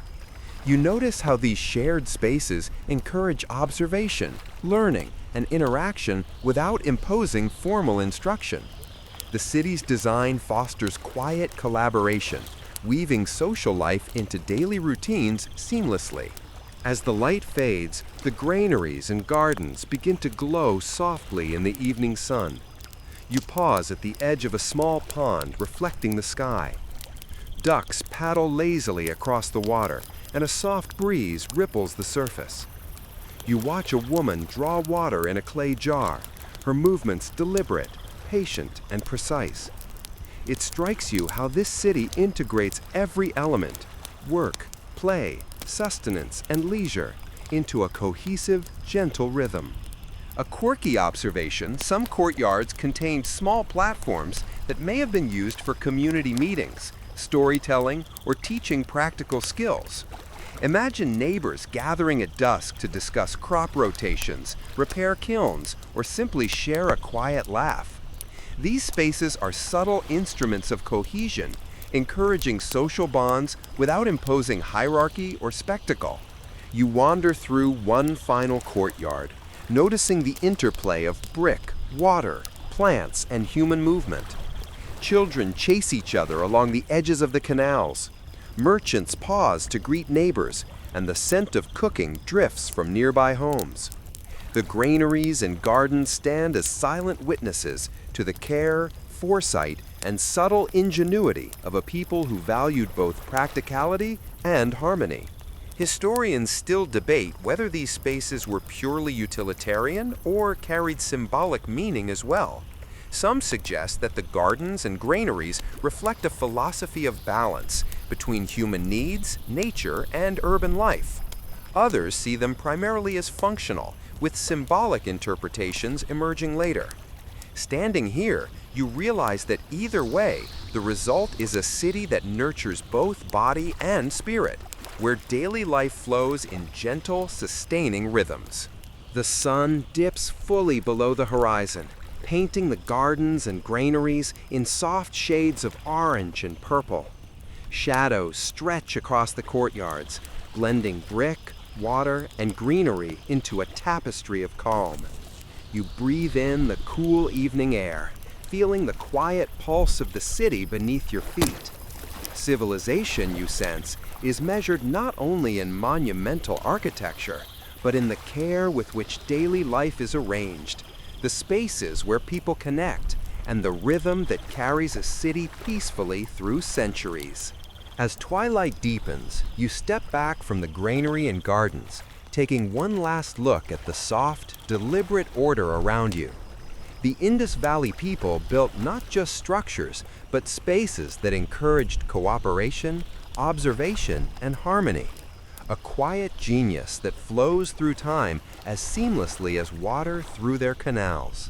Night descends slowly over the city, brushing rooftops with silver light and casting long shadows through the narrow lanes. The air cools, carrying the faint scent of clay, herbs, and the lingering warmth of sun-soaked brick. You wander through the quiet streets, noticing the soft murmur of life winding down, the low hum of conversation, the gentle clatter of pots being set aside, the distant bray of a goat settling in its pen. Everything moves at a gentler pace now, as if the city itself is exhaling, relaxing into evening. You pause at a corner where the street opens into a small courtyard. Moonlight glimmers across a shallow water channel, reflecting the outlines of walls and doorways with a soft shimmer. Somewhere, a woman sweeps the path in slow, deliberate strokes, her movements precise but unhurried. Children play briefly, their giggles fading as they are called home. The rhythm here is unlike anything you felt before. Life unfolding with care, structure, and attention to balance, yet without tension or hurry. The Indus Valley civilization was remarkable for its urban planning, integrating homes, streets, baths, drains, granaries, and markets into cohesive, functional networks. Archaeologists still marvel at the regularity of brick sizes, the standardization of weights, and the interconnection of canals and drainage systems. It was a civilization built for both efficiency and human comfort, a testament to foresight and civic-mindedness that endures in the faint outlines of ruins even today. You follow the sound of trickling water to a small basin fed by one of the city's many canals. Sitting beside it, you dip your fingers into the cool, clear water. The sensation is calming, grounding. The basin, like the canals, bath, and granaries, is evidence of a people who considered the flow of resources, not just material but emotional, as essential to daily life. Even small acts, like washing hands or sharing water, carry purpose and meaning. Civilization here is a quiet promise, kept day after day. Archaeologists have uncovered tiny clay figurines in many homes, sometimes tucked under floorboards or placed in corners. While some interpret them as protective charms, others believe they were simple toys, reminders of play and imagination threaded through daily existence. You imagine a child leaving a tiny clay bird beneath a step, smiling at the secret gesture, blending care and whimsy into everyday routines. You rise and continue through the streets, watching families gather on terraces and courtyards. Some exchange the day's news, others quietly prepare for the night. The geometry of homes and streets encourages natural observation, gentle interaction, and shared space. You notice how the Indus planners thought not only about walls and roofs, but about how people move, see, and connect. It's a civilization designed to maintain harmony between humans, between structures, and between nature and city life. Historians still argue about the social structure of the Indus people. There are no grand palaces or ostentatious monuments to kings, yet the cities display remarkable uniformity. Some believe this implies a more egalitarian society, where shared rules and civic norms held sway over authority or coercion. Others suggest subtle hierarchies existed, hidden in the layout of workshops, homes, or granaries. Either way, the city's balance, seen in its streets, baths, canals, and shared spaces, reflects collective care, whether mandated or voluntary. You wander to a terrace overlooking the Great Bath, now bathed in the gentle glow of the moon. The water mirrors stars and clouds, the ripples barely moving. You remember standing here during the day, feeling the hum of life, and realize the night has not diminished it. It has softened and deepened the city's presence. Civilization here is not a series of loud proclamations, but a gentle consistency, a careful orchestration of daily acts sustained across generations. The soft breeze carries distant laughter, the scraping of a wheel, and the occasional thrum of footsteps on stone. You pause, letting it wash over you. Every sound, every shadow, every light is part of the city's symphony. Even in its silence, the Indus Valley speaks of care, order, ingenuity, and balance. You think of the craftsmen, merchants, children, and elders, each contributing subtly to a living system. The city thrives not on spectacle, but on thousands of small, deliberate, and thoughtful acts. A final whimsical thought crosses your mind. Perhaps the Indus people were the first masters of subtle genius, building cities not to impress gods or neighboring kingdoms, but to nurture life, sustain comfort, and create harmony. Imagine that. A civilization quietly perfecting daily living 5,000 years ago through brick, water, and careful observation. No fanfare, just a steady pulse of care, repeated across streets, workshops, gardens, and baths. You walk slowly toward your resting place, letting the soft glow of lamps and the moonlight guide you. The canals ripple faintly, reflecting both stars and rooftops. Children have drifted to sleep. Merchants have packed their goods. The quiet rhythm of the night settles over the city. You feel a gentle reassurance. Civilization does not need drama to endure. It can thrive in harmony, patience, and the quiet diligence of everyday life. You settle into a low wall overlooking the city, letting your eyes trace the soft outlines of rooftops, courtyards, and waterways. The air cools further, carrying the faint scent of earth, herbs, and lingering warmth from the day. Every sound is hushed, the whisper of water, the distant clatter of a pot, the rustle of leaves, and your body begins to mirror the city's gentle rhythm. You feel your heartbeat slow, your breath lengthen, each inhale and exhale syncing with the pulse of life around you. In this calm, you notice how seamlessly the Indus people wove together utility, beauty, and care. Streets flow with intention, homes provide comfort, workshops hum with quiet diligence, and gardens sustain both food and spirit. Every element is interdependent, forming a network of balance that nurtures those who live here. You realize that peace is not just the absence of conflict, but the presence of thoughtful design, gentle routines, and respect for life, both human and natural. The water channels glimmer faintly under moonlight, reflecting stars and rooftops, rippling slowly as if breathing with the city itself. You imagine countless generations moving through these streets, crafting, trading, and caring, all guided by quiet principles that remain surprisingly familiar. The city hums a lullaby across time, reminding you that civilization, at its best, is measured in small, persistent acts of mindfulness and cooperation. As your eyes grow heavy, you let the soft sounds of the city carry you toward sleep. The moon dips lower, the air cools further, and the Indus Valley seems to exhale one final, gentle sigh. You feel wrapped in the rhythm of a people who understood that harmony, care, and attention to life's small details are the true foundations of a lasting civilization. Sweet dreams.